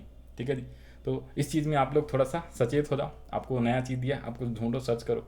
ठीक है जी, और अपने विकास के लिए उसको थोड़ा सा, आप लोग पढ़ रहे हो ना, आप एजुकेटेड हो भैया, तो आप देखो उसका कंप्लेन करो, कंप्लेन। ठीक है जी, कंप्लेन कैसे करोगे, ऑनलाइन वगैरह कंप्लेन करो, सीधा बिहार सरकार को चिट्ठी उट्ठी लिखने की आजकल जरूरत नहीं, मेल कर दो, ट्विटर पे शेयर कर दो। ठीक है जी, कि देखो जी साहब वीडियो बना के, अपने आप वायरल भी हो जाओगे आप लोग। ठीक है जी, तो उससे आपको जो है सरकार जो है क्या करेगी, लाभान्वित भी करेगी, आपको पुरस्कार भी देगी।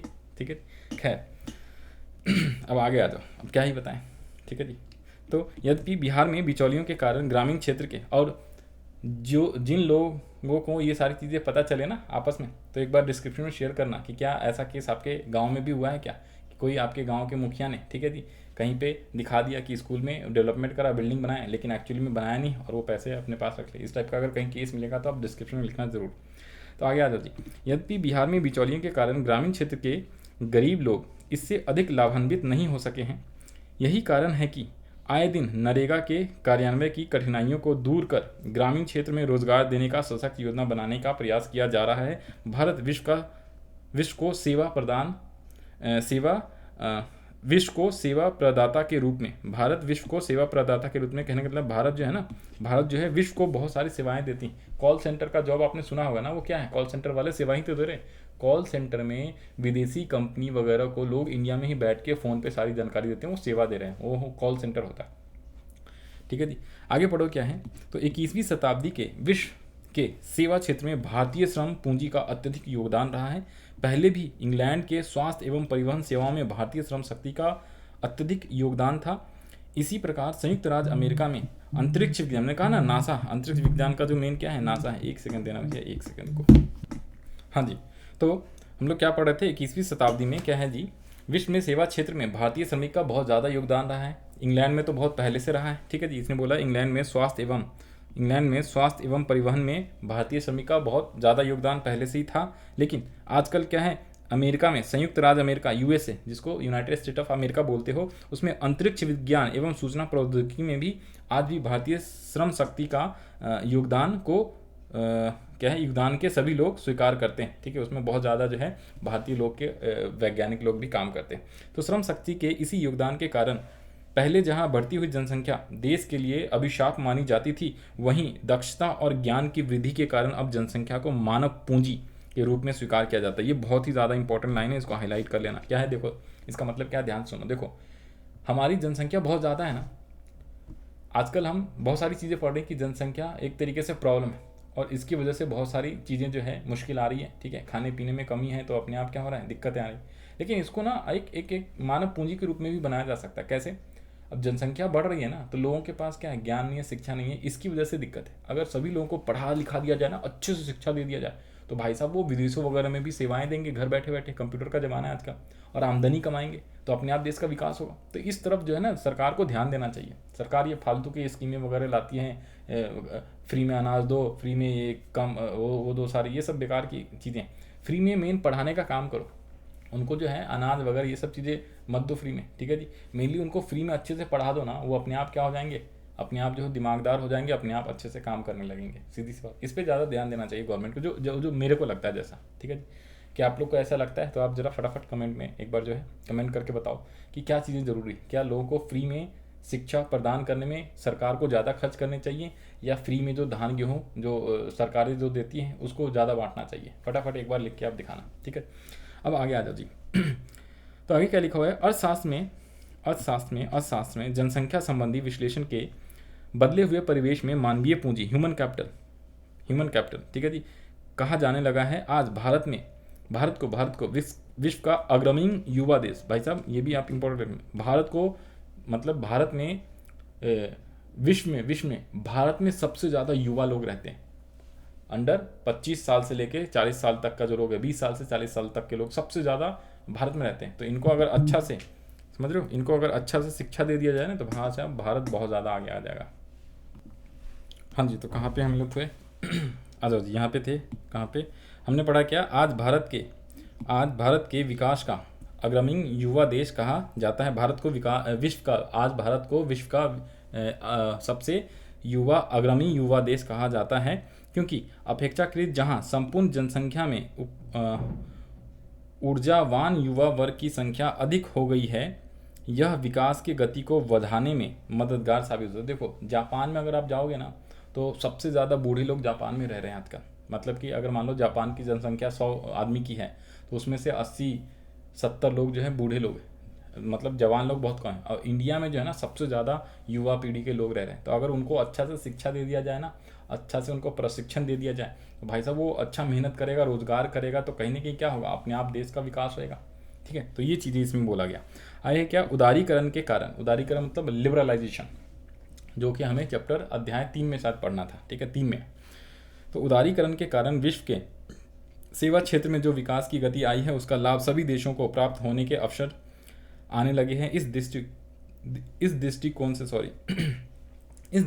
से आज विश्व के औद्योगिक विकसित देश अपने उत्पाद एवं सेवाओं के विभिन्न कामों का उत्पादन वैसे देशों में कराने लगे हैं जहां सस्ती श्रम शक्ति, मैंने कहा ना, देखो इंडिया और चाइना में सबसे ज़्यादा सस्ते रेट पे जो है, सबसे कम रेट पे जो है मजदूर अवेलेबल, क्योंकि यहाँ पे जनसंख्या ज़्यादा है। तो हर कोई विश्व के जितनी भी देश हैं वो चाहता है क्या, कि भाई जहाँ पे आजकल तो क्या हो गया, उदारीकरण ना, लिबरलाइजेशन, प्राइवेटाइजेशन, ग्लोबलाइजेशन, कोई भी एक देश अपना सामान दूसरे देश में भी बेच सकता है आसानी से, ठीक है जी, और अपना सामान कहीं और से भी खरीद भी सकता है, और अपना सामान का प्रोडक्शन कहीं और से भी करा सकता है, सेवाएं किसी भी देश में दे सकता है, ठीक है जी। तो इसकी वजह से जो है, जो विश्व में जैसे अमेरिका है, अमेरिका में एप्पल कंपनी, तो वो अपने यहाँ पे मैन्युफैक्चर नहीं करवाता है एप्पल फ़ोन का, वो दूसरे चाइना में कराता है, इंडिया से करवाता है, ठीक है जी। क्यों? क्योंकि यहाँ पे सबसे सस्ते चीप लेबर रेट मिलता है, सबसे सस्ते में जो है मजदूर मिल जाते हैं, ठीक है। तो इसीलिए जो है भारत में श्रम शक्ति बहुत ज़्यादा है, तो उसका उपयोग करके विदेशी जो लोग होते हैं ना, वो सामान और सेवाएं उत्पादन वगैरह करना चाहते हैं। तो ये चीज़ लिखा हुआ है। उदाहरण के लिए इलेक्ट्रॉनिक वस्तुओं में से अधिकांश का उत्पादन चीन और कोरिया में होता है, और भारत में भी डाबर कंपनी अपने उत्पादन से कम मूल्य के कारण अपने पड़ोसी देश नेपाल में कारखाने खोल रहे हैं, जहाँ श्रम शक्ति सस्ती, ठीक है। तो नेपाल में हमसे भी ज़्यादा सस्ती श्रम शक्ति है, तो वहाँ पे जो हमारी डाबर कंपनी है वो वहाँ से क्या करती है, मैन्युफैक्चर करवा रही है। जब बहुराष्ट्रीय कंपनियाँ अपने संबंधित नियमित सेवाएं अपनी कंपनी के जगह किसी बाहरी या विदेशी संस्था या समूह से प्राप्त करती है, तो इस सेवाओं को आउटसोर्सिंग भी कहा जाता है। तो जिसके अंदर बेसिकली क्या आता है, आउटसोर्सिंग में पता है क्या आता है, आप यहाँ पे लिख लेना, जो कॉल सेंटर है ना, कॉल सेंटर हिंदी में, ठीक है, और अंग्रेजी में कॉल सेंटर इस तरह से लिखते हैं। तो कॉल सेंटर की जो सेवाएं हैं ना, कॉल सेंटर में जो जॉब वॉब करते हैं, तो उसमें कॉल सेंटर में होता क्या है, बेसिकली जो है कोई अमेरिका वाला पर्सन, जो इंग्लिश वाला कॉल सेंटर होता है, अमेरिका वाला कोई व्यक्ति जो है अमेरिकन कंपनी के बारे में कुछ पूछता है, इन्फॉर्मेशन लेता है। जैसे देखो अगर आपका फ़ोन ख़राब हो जाता है सैमसंग का, तो आप कॉल करते हो ना, ठीक है जी, कस्टमर केयर पे। बैंक का एटीएम कार्ड खो गया, कस्टमर केयर को कॉल करते हो, तो हिंदी में या अंग्रेजी में ऑप्शन रहता है, हिंदी में दबाते हो तो हिंदी वाला लोग आपको सारी जानकारी देता है। तो सेम एज इट इज़ जो कॉल सेंटर्स है ना, तो विदेशी कंपनी ने इंडिया में कॉल सेंटर खोल रखा है। विदेशी कंपनी फ़ोन लगाता है, ठीक है जी, इंटरनेट का ज़माना है, तो उसका कॉल यहाँ इंडिया में लग जाता है अपने आप। और यहाँ के जो उस कॉल सेंटर में जो लोग काम कर रहे हैं ना, उसको सारे ज्ञान रहता है उस विदेशी कंपनी के बारे में, ठीक है, उसने हायर कर रखा है, ठीक है। तो उसका जानकारी इंडिया वाले लोग अंग्रेजी में ही, ठीक है जी, वो विदेशी को देते हैं, जो भी उनकी दिक्कतें होती है। जैसे मान लो कोई बैंक है, सपोज मान लो बार्कलेज बैंक है, यस बैंक, ठीक है जी, तो वो है विदेशी कंपनी और विदेशी ग्राहक का उसने अकाउंट खोल रखा है। अब उसको एटीएम कार्ड खो गया विदेशी लोग का, तो वो कॉल करेगा कस्टमर केयर पे, जो नंबर वहाँ पे कंपनी दे रखा है, वो नंबर होगा क्या, जैसे कॉल करेगा तो उसका कनेक्ट हो जाएगा डेटा यहाँ के कॉल सेंटर में, और यहाँ का लोग जो है अंग्रेजी में बात करेगा, और फिर जो है उसको उसके हिसाब से इन्फॉर्मेशन देके उसका एटीएम काम हो गया, बंद कराना है तो बंद कर देता है, ठीक है। ये आपस में कनेक्टेड होते हैं। तो कहने का मतलब विदेशी कंपनी क्या कर रखी है, आउटसोर्सिंग कर रखी है, सेवाएं इंडिया के लोग जो है वहाँ काम कर रहे हैं तो वो सेवाएं दे रहे हैं, ठीक है जी। तो विदेशी कंपनी जो है इंडिया में क्या कर रखी है, आउटसोर्सिंग कर रखी है, उसे आउटसोर्सिंग कहा जाता है। मतलब क्या है, जब जब बहुराष्ट्रीय कंपनियां, जो वो कंपनियां जो कई देशों में उसका क्या है ब्रांचेज है, उसको बहुराष्ट्रीय कंपनी बोलती है। एक राष्ट्र में नहीं, बहुत राष्ट्रीय का बहुराष्ट्रीय कंपनी मतलब एक से अधिक देशों में उसका ब्रांच है, ऑफिस है, ठीक है जी। रिलायंस, टाटा, इन सब का भी दूसरे दूसरे देशों में क्या है, ऑफिस है।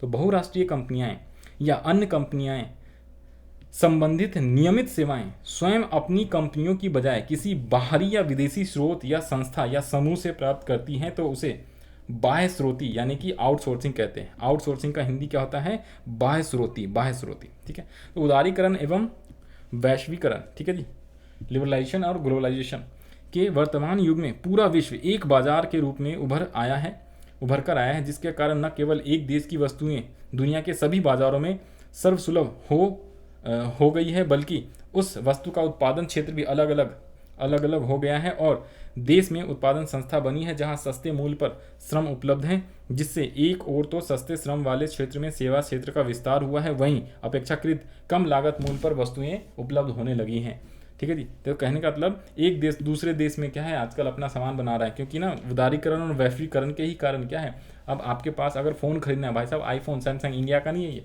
इंडिया का फ़ोन तो माइक्रोमैक्स, लावा, ये सब था जो पिट गया, चलता नहीं। आप आईफोन, सैमसंग का फ़ोन, ठीक है, चाइनीज़ कंपनी के जो है आपका वीवो, ये सब चाइनीज़ कंपनी है। क्या था, एमआई का फ़ोन, ये सब चाइनीज़ कंपनी, और एप्पल अमेरिका की कंपनी, ठीक है जी, सैमसंग साउथ कोरिया की कंपनी, तो ये सब विदेशी कंपनी, और इंडिया में आसानी से उसके सामान मिल रहे हैं, आप आसानी से खरीद रहे हो, किसकी वजह से, उदारीकरण और वैश्वीकरण की वजह से। और आप जैसे टाटा का कोई सामान है, टाटा सर्विसेज टीसीएस देता है विदेशों में, तो इंडियन कंपनी भी दूसरे देश में जा रही है, आसानी से अपना सेवाएं और वस्तुएं बेच रही, और वहाँ की कंपनी भी इंडिया में आके आसानी से। तो बिकॉज ऑफ ग्लोबलाइजेशन यानी कि उदारीकरण और वैश्वीकरण के कारण ही ये संभव हो पाया।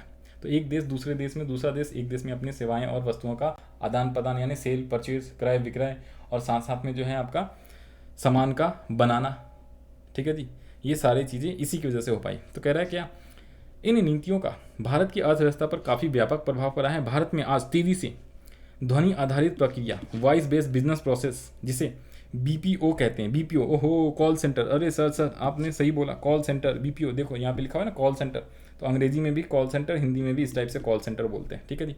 तो क्योंकि कॉल सेंटर में क्या होता है, लोग जो है यहाँ पे कंप्यूटर लाइन पे बैठे रहते हैं, माइक लगा के, ईयरफोन लगा के, ठीक है जी, और आगे वाला पर्सन कॉल करेगा, वो जो भी इन्फॉर्मेशन उसको चाहिए तो ये वहाँ से प्रोवाइड करा देते हैं, ठीक है।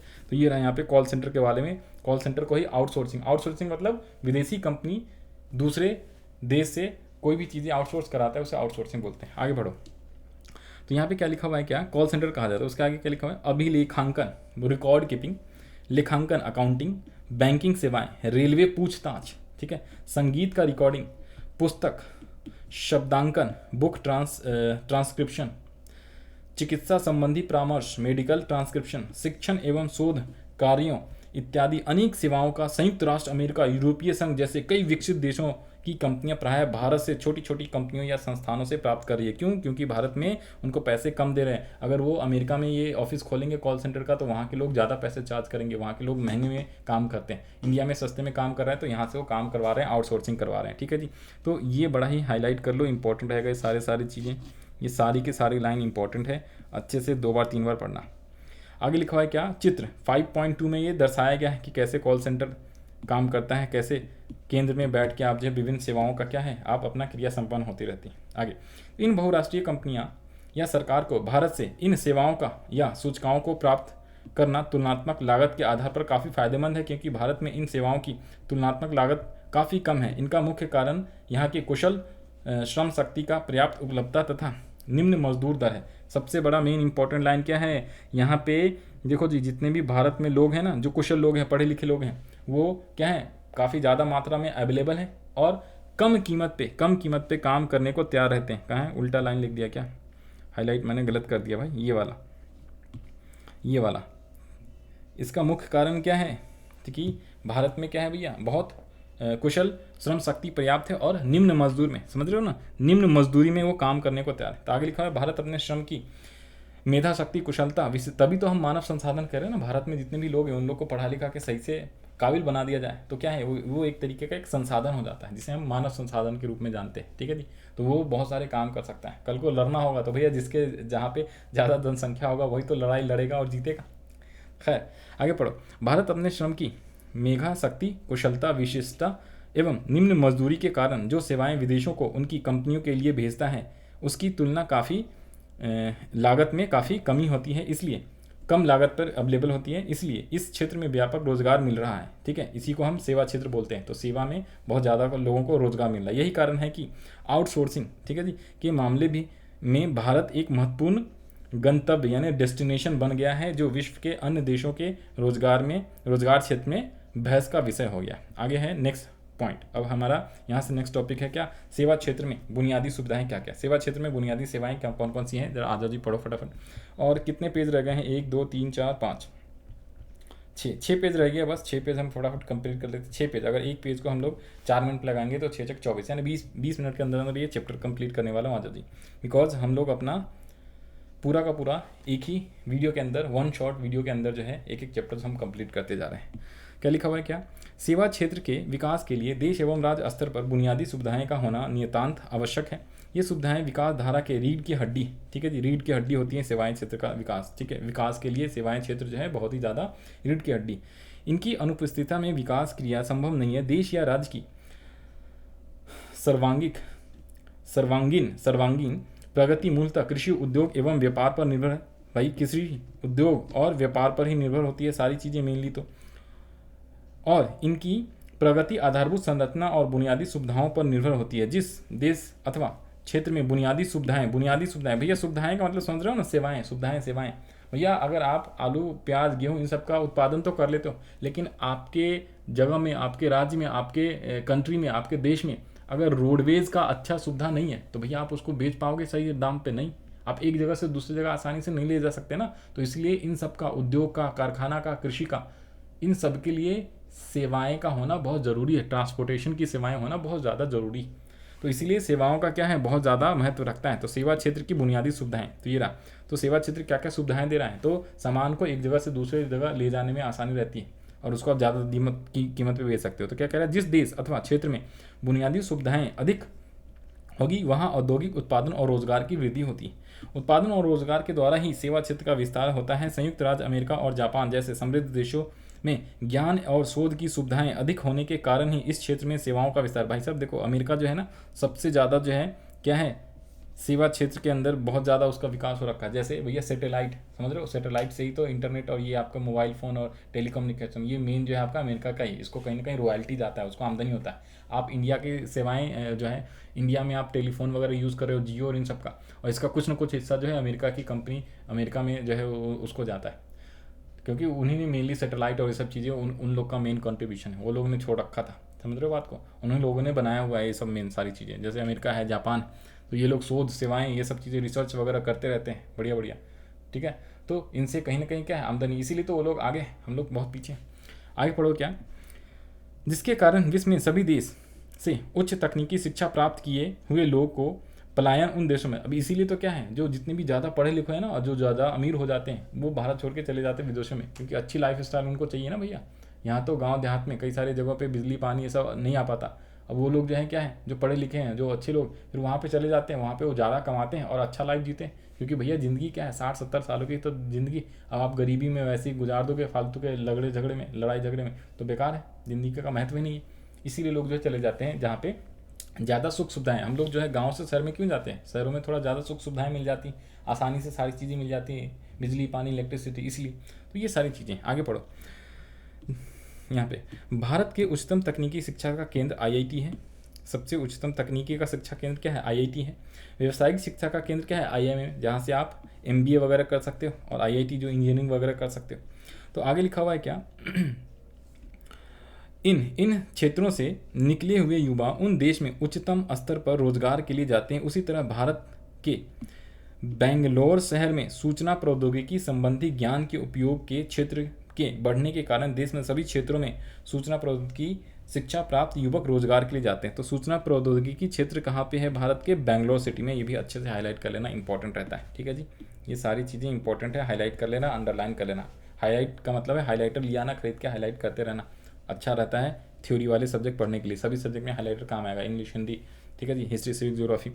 दूसरी ओर बिहार उड़ीसा मध्य प्रदेश राजस्थान इत्यादि राज्य भारत के काफ़ी पिछड़े राज्य माने जाते हैं, जिन्हें बीमारू के नाम से जाना जाता है। बीमार है, बीमार राज्य कौन से, बीमारू का मतलब बीमार नहीं, बीमारू का मतलब क्या है, ये याद करने का तरीका है। Bimaru, B I for Bihar, M A for Madhya Pradesh, R for Rajasthan और यू फॉर उड़ीसा। तो बीमार लोग हो जाते हैं ना, तो बीमारू का मतलब बीमारू से ये 4 राज्य का नाम याद रखना जो सबसे पीछे, ठीक है जी, सबसे पीछे माने जाते हैं। दूसरी ओर बिहार उड़ीसा मध्य प्रदेश और राजस्थान, कौन कौन से, बिहार उड़ीसा मध्य प्रदेश इत्यादि राज्य काफ़ी पीछे हैं, यानी कि बीमारू हैं, पीछे।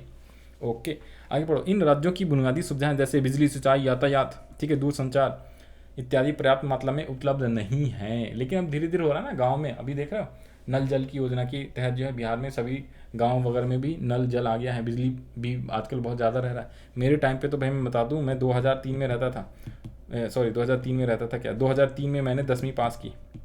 अब आप लोग क्या है 2023 में आ गए, 23, 24, 25 जो भी है। तो मैंने 10वीं 2003 में पास करी थी। उस टाइम पे भैया 2-2 दिन 4-4 दिनों तक बिजली नहीं आता था, समझ लो, 2-2 दिन 4-4 दिनों तक तो बिजली नहीं आती थी भाई साहब, क्या ही बताएं आपको। एक बार किसी का बिजली का खंभा गिर गया, ट्रांसफार्मर फूक गया, 15 दिन तक बिजली गायब। फिर हम लोग जो है लालटेन में और दिए में पढ़ते थे, मोमबत्ती से, या दिन में पढ़ते थे, समझ रहे बात को। तो ये सारी चीज़ें तो आगे आता था। यहाँ पे क्या लिखा हुआ, बीमारू शब्द से नकारात्मक ध्वनि व्यक्त करने के कारण इन राज्य का नाम पुकारा जाना नहीं चाहते। योजना आयोग भी इन राज्यों के लिए शब्दावली के प्रयोग को स्वीकार नहीं करती है। ऐसे भी इन राज्यों के साख पर बिहार आर्थिक विकास की राह पर उन्मुख हुआ है, जिसके कारण अब बीमारू शब्दावली के प्रयोग से लोग परहेज करते हैं। अर्थात आर्थिक विकास का क्षेत्र कृषि, उद्योग अथवा सेवा कुछ भी हो, इसके लिए बुनियादी सुविधाएं होना बड़ा ही आवश्यक है। इन सुविधाओं को और अच्छी तरह से समझने के लिए निम्न चार्ट दिया गया, उसको समझो। बुनियादी सेवाएं या आधारभूत ढांचा, बेसिक इंफ्रास्ट्रक्चर्स क्या है, इकोनॉमिक इंफ्रास्ट्रक्चर और इकोनॉमिक इंफ्रास्ट्रक्चर। तो एक है क्या, इकोनॉमिक, और ये यहाँ पे ये नालायक देख रहे हो भैया, अब क्या ही बताएं, बहुत सारे प्रिंटिंग मिस्टेक्स है भाई साहब, इन लोग को सुधारना चाहिए। ये नॉन इकोनॉमिक होना चाहिए। गैर आर्थिक का मतलब होता है नॉन इकोनॉमिक। अभी इतने सालों से ये फालतू वाली बुक पढ़ा रहे भैया, गलत चीज़। एक और ऊपर में भी करेक्शन कराया था, कहाँ पे, इसी अध्याय में, देखो कहाँ पे, यहाँ पे क्या लिखा हुआ है, देखो ना, यहाँ पे 55.1%, यहाँ पे 49.9, टोटल 100 होना चाहिए। क्या 100 हो रहा है, चेक करो, 45.9 होगा तभी जाके 100 होगा। तो ये सब ऐसी किताब है, अगर अपडेट कर दिया है तब तो अच्छी बात है, नहीं तो आप लोग चिट्ठी भेजो कि इसको अपडेट करो। अगर आपकी बुक में भी यही सेम चीज़ लिखा हुआ है गलती, तब तो भैया क्या है, आपको चिट्ठी लेटर ट्विटर पे एकदम डालो भाई, टैग करो बिहार सरकार को, बिहार एजुकेशन सिस्टम को। अगर ठीक कर दिया तब तो अच्छी बात है, नहीं तो मेरे पास ये जो है इसी टाइप की बुक है, ठीक है, इसमें गलत लिखा हुआ, तो इसको ध्यान से देखना। इसे आप क्या बोलोगे, नॉन इकोनॉमिक, क्या बोलोगे, नॉन इकोनॉमिक इंफ्रास्ट्रक्चर, यानी गैर आर्थिक। देखो तो यहाँ पे लिखो जी, आर्थिक आधारभूत संरचना और गैर आर्थिक आधारभूत संरचना, ठीक है जी। कौन कौन से, वित्त, ऊर्जा, यातायात, संचार, ये सारे क्या हैं, ये सेवाएं क्षेत्र हैं। वित्त, ऊर्जा, संचार, यातायात, शिक्षा, नागरिक सेवाएं और स्वास्थ्य, ये भी सब के सब क्या हैं, सेवाएं हैं, सारे सेवाएं। तो ये है आर्थिक और ये है गैर आर्थिक, ठीक है। आर्थिक का मतलब नॉर्मली क्या होता है ना, इन सब से क्या होता है ना, इन सब का जो है ना, ये सारी सेवाएं बेसिकली क्या है, इसको प्रॉफिट कमाने के लिए, लाभ को प्राप्त करने के लिए सारी सेवाएं दी जाती है या की जाती है, ठीक है। लेकिन ये जो है ना गैर आर्थिक का मतलब इन सब से जो है ना, मतलब कि लाभ वगैरह मुद्रा के रूप में या मनी के रूप में प्रॉफिट नहीं कमाया जाता। अल्टीमेटली क्या है, इससे विकास वगैरह होता है। जैसे शिक्षा, फ्री शिक्षा देना, ठीक है। नागरिक सेवाएं, सिविल सेवाएं जो होती हैं, पुलिस वगैरह, ये फ्री में, सरकार इसको पैसे देती है इन लोग को, लेकिन आपसे कोई पैसे चार्ज नहीं कर रही है, ठीक है। हेल्थ, सरकारी हेल्थ सेवाएं, ये सारे। आगे आ जाती है, यहाँ पे पढ़ो फटाफट। तो आर्थिक आधारभूत संरचना प्रत्यक्ष रूप से उत्पादन एवं लोगों की खुशहाली में वृद्धि करती है। आर्थिक विकास के सभी क्षेत्रों में इनका प्रत्यक्ष संबंध होता है। आर्थिक संरचना के अंतर्गत निम्नलिखित को सम्मिलित किया जाता है। कौन कौन से? फाइनेंस, ऊर्जा, यातायात और संचार। फाइनेंस का मतलब बैंकिंग, बीमा, अन्य सरकारी संस्थाएं। कौन कौन से? हाईलाइट करो। बैंकिंग, बीमा क्षेत्र, अन्य सरकारी वित्तीय, सरकारी वाला है, ठीक है। फिर है क्या? एनर्जी का मतलब कोयला, विद्युत, तेल, पेट्रोलियम, गैस और गैर पारंपरिक ऊर्जा एवं अन्य। उसके अलावा है ट्रांसपोर्ट में रेलवे, सड़कें, वायुयान, जलयान, ये चार ही मेन होते हैं, रेल, सड़कें, वायुयान, जलयान। और इसमें मैं बता दूं सबसे सस्ता जो पड़ता है वो जलयान पड़ता है, कि मतलब कि पानी वाला शिप से या नदियों के रास्ते से जाने में सबसे सस्ते प्राइस पे आप एक जगह से दूसरी जगह जा सकते हो। सबसे महंगा एयर वाला होता है, ठीक है जी। और बीच में आपका जो है ट्रेन और रेलगाड़ी और आप जो है बस वगैरह की सुविधा होती है, तो रेलवे और सड़कें। तो सबसे महंगा जो होता है ना आपको, तो सबसे महंगा है वायुयान, फिर होता है क्या? सड़कें, फिर होता है क्या? रेलवे, और फिर होता है जलयान। तो सबसे सस्ता जलयान, सबसे महंगा वायुयान। इसके अलावा क्या है? संचार। तभी तो जब इंपोर्ट एक्सपोर्ट किया जाता है ना, तो जल के माध्यम से, बड़े बड़े जहाज़ों के माध्यम से ही इंपोर्ट एक्सपोर्ट गुड्स का किया जाता है, ठीक है। एरोप्लेन से भी कर सकते हैं कम समय में, लेकिन उससे नहीं करते क्योंकि वो महंगा पड़ता है। संचार क्या है? कम्युनिकेशन, मतलब डाक की सेवाएं, तार की सेवाएं, टेलीफोन और टेली संचार। जो आप टेलीफोन जियो का सिम यूज़ कर रहे हो वो क्या है? आपका संचार की सेवाएं। मीडिया, जो टेलीविज़न में, यूट्यूब, ये सब चीज़ें जो देख रहे हो, ये सारे क्या है? ये है आपका संचार, ठीक है। गैर आर्थिक संरचना से मनुष्य की क्षमता एवं उत्पादकता में वृद्धि कर अप्रत्यक्ष रूप से उत्पादन एवं अतः आर्थिक विकास की सहायता प्रदान की जाती है। डायरेक्ट नहीं, लेकिन अप्रत्यक्ष रूप से कहीं ना कहीं ये भी क्या है? आर्थिक विकास में बहुत ही इंपॉर्टेंट, महत्वपूर्ण रखता है। जैसे शिक्षा, औपचारिक शिक्षा, प्रारंभिक शिक्षा, माध्यमिक और उच्चतर, ठीक है जी, तथा तकनीकी शिक्षा। तो औपचारिक शिक्षा 5वीं तक, प्रारंभिक, ठीक है, माध्यमिक, उच्चतर और माध्यमिक शिक्षा और तकनीकी शिक्षा। अन्य स्वास्थ्य में क्या है? अस्पताल, प्राथमिक स्वास्थ्य सेवाएं, केंद्र, नर्सिंग होम, ये सारी चीज़ें आ जाती हैं। सिविल सेवाएं में सामाजिक चेतना और सफाई एवं सारी ये चीज़ें आ जाती हैं, ठीक है जी। आजकल जो म्यूनिसिपल कॉर्पोरेशन के अंदर आ गया है, वहाँ पे जो है फ्री में जो है आपका क्या जाता है ना, गाड़ी जाती है कूड़ादान वगैरह के लिए, तो वो सारी चीज़ें, स्ट्रीट लाइट वगैरह फ्री में, उससे आपको कोई पैसे देने की जरूरत नहीं होती है, वो सरकार अपने खर्च करती है। अल्टीमेटली सरकार के पास पैसा कहाँ से आता है? तो आपसे ना टैक्सेशन वगैरह कलेक्ट करती है भाई साहब, वहाँ से वो खर्चे करती है, ओके। खैर डायरेक्टली नहीं लेती, लेकिन वहाँ से पैसे आता है उसको। आगे पढ़ो।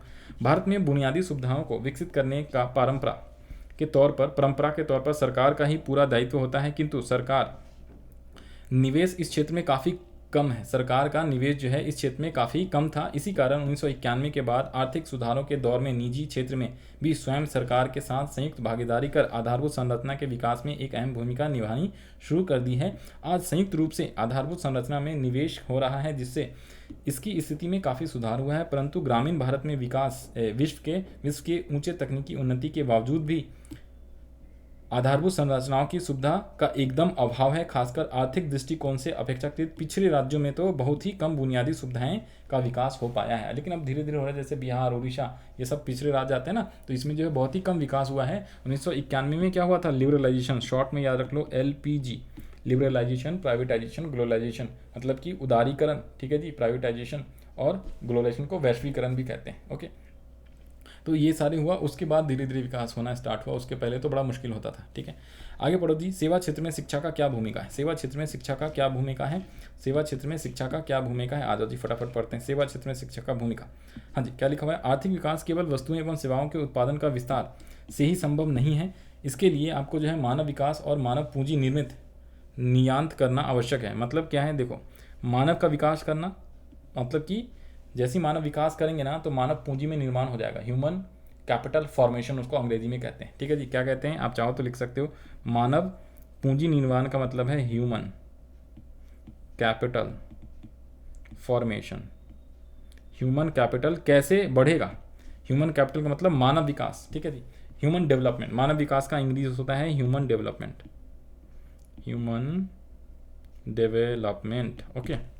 तो मानव विकास कैसे होगा? मानव का विकास कैसे होगा? जब मानव को अच्छी शिक्षा प्रदान करोगे ना, उनको ट्रेनिंग दोगे, काम करने लायक बनाओगे, अच्छा काम करने लायक, और उससे क्या होगा, अपने आप ह्यूमन कैपिटल फॉर्मेशन का मतलब वो लोग होते हैं, देखो मानव का मतलब है जितनी भी टोटल जनसंख्या है उनका विकास, सबका विकास होना चाहिए, चाहे शिक्षा हो, नहीं हो, अनपढ़ हो, कोई भी। मानव पूंजी निर्माण, तो मानव पूंजी निर्माण, ह्यूमन कैपिटल किसको कहते हैं, वो लोग जो शिक्षित लोग होते हैं, जो काम करने के लायक होते हैं, चाहे शिक्षित नहीं भी हैं तो मतलब उनको ट्रेनिंग और मतलब नॉलेजेबल पर्सन है, ठीक है जी, उनके पास कुछ ना कुछ ज्ञान है, नॉलेज है काम करने के लिए। अगर मान लो कोई 10वीं पास नहीं भी है लेकिन वो एक बढ़ई का काम कर रहा है, ठीक है जी, वो मान लो एक लोहार का काम कर रहा है, उसको परफेक्शनिस्ट है, उसने ट्रेनिंग और काम करते करते सीखा है, तो उसे भी ह्यूमन कैपिटल फॉर्मेशन कहा जाता है, ठीक है जी। तो क्या लिखा हुआ है, मानव पूंजी भौतिक पूंजी से ज़्यादा महत्वपूर्ण है। मानव पूंजी भौतिक पूंजी से मतलब कि साइकिल, स्कूटर, इन सब का डेवलपमेंट से ज़्यादा मानव का विकास होना बहुत जरूरी। श्रमिकों की कुशलता, शिक्षण, प्रशिक्षण, स्वास्थ्य इत्यादि बढ़ाकर देश की उत्पादकता बढ़ाई जा सकती है। आय तो मात्र एक विकल्प है, अर्थात आय एक साधक है, जबकि मानव विकास एक साध्य है, ठीक है जी। ये बड़ा इंपॉर्टेंट लाइन है, याद रखना। आय क्या है, आय क्या है, पहले तो ये बताओ आय क्या है। आय जो है एक साधक है लेकिन मानव विकास एक साध्य है, ठीक है। इसके अलावा क्या लिखा हुआ है, शिक्षा एवं स्वास्थ्य से प्रत्यक्ष मानव पूंजी निर्माण होता है, भौतिक पूंजी दृश्य होती है, जबकि मानव पूंजी अदृश्य होती है। ये भी हाईलाइट कर लेंगे। ये सारी जो लाइन यहाँ से यहाँ तक बड़ा ही इंपॉर्टेंट है। बिना मानवीय पूंजी निर्माण के आर्थिक विकास की कल्पना क्या है, एक कल्पना मात्र है, मतलब कि आर्थिक विकास का सपना देखना भी क्या है, मतलब कि नहीं हो सकता। आर्थिक विकास जब तक नहीं होगा जब तक मानव का विकास ना हो, मानव पूंजी का निर्माण ना हो। मानव पूंजी का निर्माण होगा, मानव का विकास होगा, तभी तो अपने आप आर्थिक विकास भी होगा। तो ये चीज़ बताया हुआ, अर्थात मानव पूंजी निर्माण के लिए इसके प्रमुख घटकों का विशेष ध्यान रखना चाहिए। जैसे प्रमुख घटक कौन कौन से, भोजन, वस्त्र, आवास, शिक्षा, स्वास्थ्य, ये सारे मेन। तभी तो सरकार क्या है, इन सब पे खर्चे करती है, फ्री में शिक्षा क्यों देती है, ताकि मानव का विकास होगा तो अपने आप देश का विकास होगा, ठीक है। उनको कई जो गरीब लोग होते हैं उनको रहने को, खाने को, ठीक है जी, उनको शिक्षा, स्वास्थ्य फ्री में क्यों, इसीलिए दिया जाता है। तो ये सब चीज़ें होना बहुत ज़रूरी है। जितना भी देश है, कंट्री है, राज्य है, जिला है, उसमें सारी चीज़ें, ये जो बेसिक चीज़ें हैं ना, वो सरकार को प्रोवाइड करना बहुत ज़रूरी है। फ्री में शिक्षा प्रोवाइड कराना बहुत ज़रूरी है। अभी आज की डेट में बता दूँ, हरियाणा सरकार ना बेवकूफ़ी कर रही है, सच बताऊँ तो। वहाँ पे जो है ना, अगर आप सरकारी स्कूल में एडमिशन करोगे ना तो आपको 500 और 1500 रुपये पैसे देने पड़ रहे हैं, समझ रहे हो बात को, पढ़ने के सरकारी स्कूल में। वो जानबूझ के चाह रही है कि भाई सरकारी स्कूल को बंद करके प्राइवेटाइजेशन किया जाए, प्राइवेट स्कूल खोले, क्योंकि भाई डोनेशन वगैरह जो ना प्राइवेट लोगों से उनको फंडिंग मिलती, इसलिए, ठीक है। तो ये सब जनरल आम जनता को पता नहीं चल पा रहा है सही से, ये चीज़ें जो है कई लोगों को अब क्या ही बताएं। तो सरकार ऐसे ऐसे काम कर रही है अपने फ़ायदे के लिए, लोगों का फ़ायदा करना चाहिए सरकारों को। खैर अभी बिहार में तो ठीक है, लेकिन बिहार को भी और भी ज़्यादा जो है सरकारी स्कूलों, सरकारी अस्पताल, ये सब स्थिति उसकी कितनी ख़राब है, उसमें और भी पैसे जो है बजट में बढ़ाने चाहिए और अच्छा सुविधा देना चाहिए, इंटरनेट, ठीक है जी, लाइब्रेरी, ये सब। दिल्ली में स्कूलों का बहुत कायाकल्प हुआ है, उस टाइप से कर देना हर स्टेट, हर पूरा कंट्री, तो बहुत बढ़िया हो जाएगा। खैर आगे बात करते हैं। इन घटकों के द्वारा मानव पूंजी को मजबूत बनाया जा सकता है, इसलिए सेवा क्षेत्र के विकास के लिए सर्वप्रथम इसे मजबूत बनाना बहुत ज़रूरी है। मानव पूंजी सबल हो जाता है तो इसकी महत्ता काफ़ी बढ़ जाती है। अब सेवा क्षेत्र के विकास के लिए इन मानव पूंजी का निवेश करने की आवश्यकता होती है। वस्तुतः शिक्षा, स्वास्थ्य, कार्यस्थल, प्रशिक्षण, प्रवसन और सूचना में पूंजी निवेश करने के पश्चात मानव पूंजी एक सशक्त साधन बन जाता है, जिससे आर्थिक विकास के सभी क्षेत्रों का विकास संभव होता है। आर्थिक क्षेत्र का विकास कैसे संभव है, अगर जब आप सभी चीज़ों में, शिक्षा, स्वास्थ्य, कार्यस्थल, प्रशिक्षण, प्रवसन और सूचना में अगर आप निवेश करोगे, उसकी में क्या होगा, यहाँ पे सारी चीज़ें लिखी हुई है। मानव पूंजी के प्रमुख घटक भोजन, आवास, शिक्षा, वस्त्र, स्वास्थ्य, ऊपर में भी हाईलाइट करा देते हैं, इन सबका विकास करना भी बहुत ज़रूरी। अर्थात मानव पूंजी का साख अभिप्राय एक देश में एक निश्चित सीमा पर कुशलता, सक्षमता, सुविज्ञता, शिक्षा तथा ज्ञान के भंडार से। तो मानव का, ये मैंने ऊपर में बताया ना, ह्यूमन कैपिटल फॉर्मेशन कैसे होता है भैया। ह्यूमन कैपिटल फॉर्मेशन कब होगा, जब लोगों को शिक्षा दिया जाए, लोगों को ट्रेनिंग दिया जाए, ठीक है, उनकी जो क्षमता है वो बढ़ाया जाए। क्षमता मतलब जो वो काम करने की क्षमता है, और ज़्यादा उनको ट्रेनिंग देंगे तो और ज़्यादा अच्छे से काम कर पाएंगे, ठीक है, उनको ज्ञान का भंडार हो जाएगा, ठीक है, वो नॉलेजेबल पर्सन बन जाएंगे। तो तब जाके क्या है, मानव संसाधन का विकास होगा, मानव पूंजी का जो है विकास होगा। तो यह उन सभी प्रकार के पेशेवर और कुशल, मैंने बताया ना, जो कुशल भी हैं, पेशेवर, अगर शिक्षित नहीं है फिर भी वो पेशेवर और कुशल है, ठीक है जी। अगर वो काम करने के लिए एकदम एक्सपर्ट बंदा बन जाता है तो भी उसको क्या बोलते हैं, वो भी मानव पूंजी का ही हिस्सा होता है। तो पेशेवर व कुशल व्यक्तियों का स्टॉक अथवा भंडार है जो उत्पादन क्रियाओं से जुड़े हुए हैं। ओके, आगे पढ़ो। इस प्रकार मानव पूंजी निर्माण कौशल और सुविज्ञता प्राप्त अनुभवी व्यक्तियों की संख्या बढ़ाने और प्राप्त करने की प्रक्रिया है। तो मानव विकास किसे कहते हैं? तो मानव पूंजी निर्माण किसे कहते हैं? सॉरी, तो मानव पूंजी निर्माण का मतलब जब व्यक्तियों को अनुभव बनाना, शिक्षा प्रदान करना, सुविज्ञता प्रदान करना, उनको कौशल बनाना, ठीक है, इसे हम बोलते हैं क्या? इसी प्रक्रिया को हम बोलते हैं पूंजी निर्माण प्रक्रिया, ठीक है, मानव पूंजी निर्माण बोलते हैं इसी को। ओके, अब आगे आ जाओ जी, आगे क्या लिखा हुआ है? हाँ जी, आगे क्या लिखा हुआ है, आगे पढ़ो।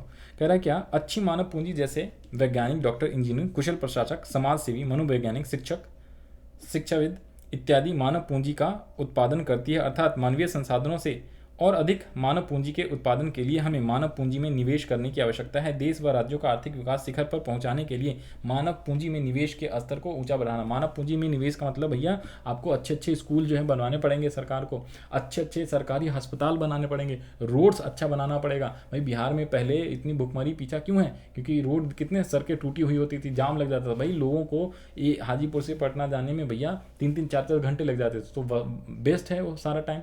अब आजकल 5 मिनट में चला जाता है। निर्माण हो गया, अच्छा रोड बन गया, तभी तो। वैसे ही हाईवे, एक्सप्रेस वे बहुत सारे बना देगा ना। जगह जगह नदियों पे पुल वगैरह में दिक्कत है, तो नदियों पे बहुत सारे नदी है बिहार में, तो सब पे पुल वगैरह, अच्छा यातायात सुविधा दे देगा ना, तो कहीं ना कहीं लोगों को समय बचेगा। उसके अलावा किसान लोग जो है ना आसानी से अपना फसल जो है एक जगह से दूसरी जगह ले जा सकते हैं और आसानी से ज़्यादा दाम पे उसको बेच सकते हैं, ठीक है। तो इन सबसे क्या होगा? अल्टीमेटली आय बढ़ेगा, लोगों का विकास बढ़ेगा। तो ये सब चीज़ें बहुत ज़रूरी, इन सब चीज़ों पे गवर्नमेंट ने अब ध्यान देना स्टार्ट किया, जिनको 10 साल 20 साल पहले ध्यान देना था, ठीक है। इन सब में बहुत ही ज़्यादा पीछे रह गया था बिहार, इसलिए अभी पीछे, अब धीरे धीरे दे रहा है, विकास हो रहा है, तो अब होएगा, टेंशन ना लो। उसके अलावा डॉक्टर, इंजीनियर, जितनी भी डॉक्टर, इंजीनियर, ठीक है, ये सारे को क्या करना पड़ेगा? और ज़्यादा जो है इन लोग को बढ़ाना पड़ेगा। इसके लिए कॉलेजेस, स्कूल्स नए नए बनाने पड़ेंगे, तब जाके होगा, ठीक है। शैक्षणिक और ये कैसे शिक्षा और ये मनोवैज्ञानिक, ये सारी चीज़ें बढ़ानी पड़ेंगी ना। इसके लिए जो है निवेश करना पड़ेगा सरकार को, नए नए स्कूल, कॉलेजेस, बिल्डिंग, ये सब चीज़ें, उसमें पैसे लगाने पड़ेंगे, ताकि क्या हो? मानव विकास हो। आगे हमारा मानव संसाधन जैसे सुदृढ़ एवं सशक्त हो, इस पर गंभीर पूर्वक विचार करने की आवश्यकता है। यदि हम परिश्रम की जनसंख्या के समग्र भाग को पर्याप्त भोजन तथा तन, वन, वस्त्र और सर छिपाने के लिए आवास, इन 3 प्रारंभिक आवश्यकताओं को पूरा कर देते हैं, तो हमारी समस्या आधी हो जाती है, यानी कि हमारी समस्या आधी खत्म हो जाती। अब इन जनसंख्या को सबल बनाने हेतु इसके स्वास्थ्य पर जोर देने की आवश्यकता है। इस परिप्रेक्ष्य में यह कहा भी गया है कि स्वस्थ शरीर में स्वस्थ मस्तिष्क का वास करता है। देखो, अगर आप स्वस्थ रहते हो ना, स्वस्थ शरीर में स्वस्थ मस्तिष्क का वास करता है। अगर आप अच्छे से स्वस्थ रहते हो ना, तो आपका माइंड भी उसी हिसाब से काम करेगा, अच्छा। लेकिन अगर आपके पास बीमारी है, तो आप अच्छे से काम ही नहीं कर पाओगे, कोई भी चीज़ सोच भी नहीं पाओगे, हमेशा जो है बीमारी के बारे में सोचोगे। तो जब आपका स्वस्थ रहना, इसीलिए जो है ना, अगर आप स्टूडेंट लाइफ जीते हो, तो भाई साहब डेली नहाया करो सुबह सुबह, ठीक है जी। सर्दी में ठीक है 1-2 दिन बाद नहाए, लेकिन गर्मी में डेली नहाया करो, उससे स्वस्थ रहोगे। बढ़िया से नहाना भी है अपने आप में बहुत ज़रूरी होता है। स्वस्थ रहने से दिमाग भी स्वस्थ रहता है, फिर हम अच्छा सोचते हैं, ठीक है। हमारे ज्ञान का प्रकाश बहुत बढ़िया बढ़ता है, पढ़ने लिखने में बहुत ज़्यादा मन लगेगा, फिर दिमाग में सारी चीज़ आएगा। और जब हम शरीर से ही स्वस्थ नहीं रहेंगे, तो मन से कैसे स्वस्थ रहेंगे? इसीलिए डेली जो है नहाना चाहिए। खैर आगे आ जाओ। तो क्या कह रहा है? जब 4 अवयव मिलकर मानव पर असर डालता है, तो शिक्षा के माध्यम से उसे उच्च स्तर तक पहुंचाया जा सकता है, जो कि आर्थिक विकास का एक सुदृढ़ सूचक बन जाएगा। इसी सूचक का ही देन पूंजी का निर्माण करेगा और आर्थिक विकास का परचम पूरे विश्व में लहराएगा। कुशल मानव पूंजी रोजगार के विभिन्न क्षेत्रों को जन्म देता है। भारतवर्ष को आज इस क्षेत्र में खासकर इंफॉर्मेशन टेक्नोलॉजी, सूचना तकनीकी, इंफॉर्मेशन टेक्नोलॉजी का हिंदी होता है सूचना तकनीकी, में विकास का अव्वल देश में गिना जाता है। जाहिर सी बात है, भारत में सबसे ज़्यादा इंफॉर्मेशन टेक्नोलॉजी का विकास हुआ है, और इसी की वजह से तो जो है हम लोग क्या कहते हैं, इंफॉर्मेशन टेक्नोलॉजी, IT वाले सुविधाएँ जो हैं, सेवाएँ जो है विदेशी लोगों को दे रहे हैं, विदेशी कंपनियों के। इसके अलावा क्या है यहाँ के इंजीनियरिंग कुशाग्र तथा तीक्ष्ण बुद्धि के साबित हो रहे हैं। फलस्वरूप अपने देश के भीतर विदेशी पूंजी का आना अधिक हो जाना, फलतः हमारे देश के इस क्षेत्र में रोजगार के अवसर काफ़ी मात्रा में बढ़ी है। बेंगलोर, पुणे, मुंबई, हैदराबाद, दिल्ली इत्यादि शहरों में सूचना एवं तकनीकी का क्षेत्र प्रमुख केंद्र बिंदु है, जिसमें हज़ारों लोग प्रतिवर्ष रोजगार की प्राप्ति हो रही है। जो लोग कंप्यूटर इंजीनियरिंग करते हैं ना, तो सबसे बड़ा जो है ना TCS है हमारा, टाटा कंसल्टेंसी सर्विस, वो जो है जब आप कंप्यूटर साइंस वगैरह पढ़ के BCA MCA कर लेते हो तो आपकी अच्छी जॉब होती, तो वो इन्फॉर्मेशन टेक्नोलॉजी वाली ही जॉब होती। तो ये जो कुछ नाम है याद रख लेना। बेंगलोर सबसे ज़्यादा, बेंगलोर IT सेक्टर में बेंगलोर हब माना जाता है, IT का हब बेंगलोर हो गया। पुणे, हैदराबाद, दिल्ली, मुंबई, इन सब में जो है ना ये सारे ऐसे जो है शहर हैं जिसमें जिनको केंद्र बिंदु माना जाता है किसका, आर्थिक क्षेत्र का। ये पूरा इंपॉर्टेंट रहेगा पैराग्राफ आपके, इससे क्वेश्चन बन सकता है। ठीक है जी, ये अच्छे से याद कर लेना। फिर क्या, आधुनिक मंदी का सेवा क्षेत्र का प्रभाव। आधुनिक मंदी का सेवा क्षेत्र प्रभाव क्या प्रभाव पड़ा है। आर्थिक विकास किसी राष्ट्र एवं राज्य की सतत प्रक्रिया है। जैसे जैसे युगों में परिवर्तन होता जाता है वैसे वैसे विकास की प्रक्रिया परिवर्तन के साथ साथ बढ़ता चला जाता है। पहले जो सुनो ना, पहले गांव वगैरह होते थे, अब वो शहर हो गए। जो शहर थे वो बहुत बढ़िया शहर हो गए। तो धीरे धीरे विकास किया हमने। 200 साल पहले जाओ, 300 साल पहले जाओगे तो एरोप्लेन हुआ ही नहीं करता था। ठीक है, उसके पहले बैलगाड़ी होती थी, और 300-400 साल पहले जाओ तो रेलगाड़ियाँ, ट्रेन गाड़ियाँ, गाड़ी घोड़े, बाइक, ये सब धीरे धीरे आ गए। इलेक्ट्रॉनिक व्हीकल, कुछ समय पहले इलेक्ट्रॉनिक व्हीकल था ही नहीं, आजकल इलेक्ट्रॉनिक है। और 5-10 साल में मैं बता दूं, कार, डीजल, ये व्हीकल सब खत्म हो जाएगा, सिर्फ इलेक्ट्रॉनिक पे ही गाड़ियाँ चलेंगी। तो कहने का मतलब जैसे जैसे क्या होता है ना, समय आगे बढ़ता है ना, वैसे वैसे ये अपने आप विकास होता रहता है। परिवर्तन इज़ वेरी वेरी इंपॉर्टेंट। एक इंग्लिश में लाइन, ठीक है, इंग्लिश में क्या लाइन, चलो छोड़ो वो नहीं बताते। मेनली क्या है कि समय के साथ परिवर्तन बहुत ज़रूरी है। ओके, चलो बता ही देता हूँ इंग्लिश का लाइन, अब याद आ गया तो। ठीक है, तो लाइन क्या है, life is full of uncertainty but there is only one thing which is certain and that is change. कहने का मतलब क्या है, जिंदगी जो है, जीवन जो है आपका, वो क्या है, पूरा का पूरा अनिश्चितताओं से भरा हुआ है कि कल को क्या हो जाए आपके साथ कोई नहीं जानता। आपके साथ क्या, किसी के भी साथ, कल को भूकंप आ जाए, कल को बाढ़ आ जाए, कोई नहीं जानता क्या होगा प्रत्येक नीचे। जैसे कोरोना आ गया था 2020 में, तो फ्यूचर को कोई नहीं जानता। ठीक है जी, फ्यूचर मतलब भविष्य काल को कोई नहीं जानता। तो life is full of uncertainty, आपका जो जीवन है वो पूरा का पूरा क्या, अनिश्चितताओं से भरा हुआ है। But there is only one thing which is certain, कौन सा, लेकिन एक ऐसी चीज़ है जो हमेशा सच है और वो निश्चित है। सच का मतलब निश्चित है, सर्टेन का मतलब निश्चित। तो there is only one thing which is certain and that is change, वह है परिवर्तन। तो जैसे जैसे समय बढ़ता रहेगा ना, परिवर्तन होता रहेगा। तो परिवर्तन जो है ना, वो जिंदगी का एक कड़वा सच है। तो जैसे जैसे युगों में परिवर्तन होता जाता है वैसे वैसे ही क्या होगा, विकास होता रहेगा। और विकास होगा मतलब कि परिवर्तन होते रहता है। पहले जंगल था, आजकल वहाँ पे बहुत सारे लोगों ने घर बना लिया, देखा ही होगा। धीरे धीरे ज़मीन वगैरह कटते जा रहा है, जनसंख्या बढ़ते जा रहा है, लोग घर पे घर बनाए जा रहे हैं। तो ये सारी चीज़ें आपके देखोगे, बहुत सारे जो आपके बचपन में जो खेत खलियान हुआ करते थे जहाँ पे आम और लीची इन सब का पेड़ होता था, आजकल वो सब कट गया, वहाँ पे खेती हो रही है या कई लोगों ने वहाँ पे घर बना लिया। तो ये परिवर्तन होते रहता है, ये प्रक्रिया है। तो अर्थव्यवस्था से पुराने चीज़ों का विलुप्त होना इसी की पहचान है। यह समय परिवर्तन के साथ साथ व्यक्ति की मांग में परिवर्तन होता जाता है। व्यक्ति फैशन का शिकार हो जाता है। भारत में 1991 के वैश्वीकरण के पश्चात विकास में काफ़ी परिवर्तन देखने को मिलता है। औद्योगिक नीति का उदार होने व्यापार करने वाले राष्ट्र के बीच एक कड़ी प्रतिस्पर्धा ला दिया। लोगों को आसानी से विदेशी वस्तुओं का और सेवाओं का प्राप्त होने लगा है। तो लोगों के बीच वस्तुओं की कीमत के आधार पर गुणवत्ता परखने का अवसर मिल गया। जैसे इंडिया में जो है ना, माइक्रोमैक्स का फ़ोन आजकल कोई यूज़ नहीं करता। क्यों? क्योंकि उनको उसी रेट पे, उसी दाम पे जो है विदेशी सामान जो है बढ़िया फीचर वाला मिल रहा था, तो इसलिए वो कंपनी पिट गई, बंद हो गई। ठीक है, तो ये कह रहा है इसमें वैश्वीकरण। ये क्यों? वैश्वीकरण और निजीकरण के कारण हुआ है। उदारीकरण, ये लिबरलाइजेशन, प्राइवेटाइजेशन, ग्लोबलाइजेशन, ये सब 1991 ये ना 1991 में जब आप 11वीं-12वीं कक्षा में जाओगे ना, तो 1991 में ना हमारे फाइनेंस मिनिस्टर, जो वित्त मंत्री है ना, वो कौन थे? मनमोहन सिंह, जो हमारे एक्स प्राइम मिनिस्टर है। 10 साल तक वो प्राइम मिनिस्टर पे थे। तो उन्होंने ही ये LPG का क्या है ना, क्या था, LPG का नीति और you can say economic reform जो उन्होंने लाया था 1991 में। वैश्वीकरण, निजीकरण और उदारीकरण, शॉर्ट में LPG, अंग्रेजी में इसको LPG कहते हैं, लिबरलाइजेशन, प्राइवेटाइजेशन और ग्लोबलाइजेशन।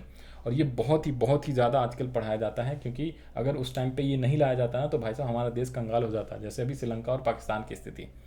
तो मनमोहन सिंह नहीं, उनको डॉक्टर मनमोहन सिंह कहा जाता है। He was the well known economist, वो भी बहुत बड़े अर्थशास्त्री हैं, नामी ग्रामी अर्थशास्त्री हैं विश्व के। ठीक है जी, उनका बहुत बड़ा योगदान है इंडिया के विकास में, आपको पता नहीं है। ठीक है, उनकी हिस्ट्री पढ़ना। ओके, तो आ जाओ यहाँ पे। तो वैश्वीकरण, निजीकरण एवं उदारीकरण के कारण आर्थिक विकास के क्षेत्र में प्रत्यक्ष रूप से लाभ मिलने लगा है।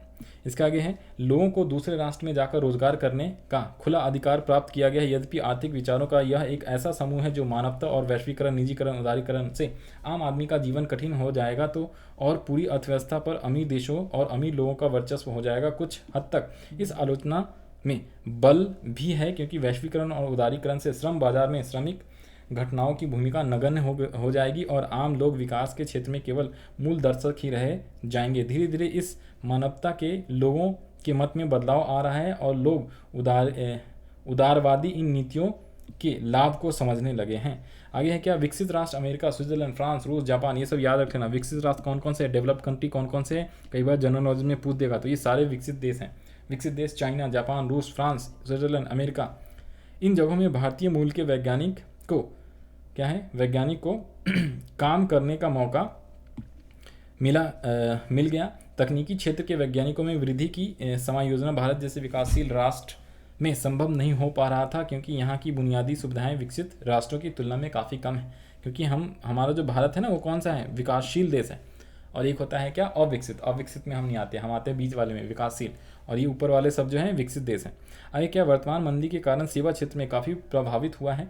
उपभोक्ताओं की मांग बढ़ी है, परंतु उत्पादक में उचित मूल्य नहीं मिल पा रहा है। इन उत्पादकों को लागत मूल्य से भी कम आय प्राप्त हो रही है। यही कारण है कि विकसित राष्ट्रों से तकनीकी वैज्ञानिकों को छटनी कर रोजगार से मुक्त कर दिया गया है। इस प्रभाव भारत के उन वैज्ञानिकों पर भी पड़ा है जो दूसरे राष्ट्र में रोजगार कर रहे थे। उत्पादकों को उत्पाद क्रिया शिथिल करना पड़ गया है। अत्यधिक घाटे के कारण विकसित राष्ट्रों में आत्महत्या करने जैसी घटनाएं आम बात हैं। इन वित्तीय व्यवस्थाओं में अमेरिका में अपनी सेवा बंद कर देनी पड़ी है। इस प्रकार वर्तमान मंदी का प्रभाव विकसित राष्ट्रों में काफ़ी प्रतिकूल है। ये बहुत पुराना पढ़ा रहा है मंदी वाला सिचुएशन, अब तो खैर उभर गए हैं, और इवन अब तो जो है कोरोना में जो मंदी आई है उसकी वजह से ये सारी चीज़ें भी दोबारा से हो रही है।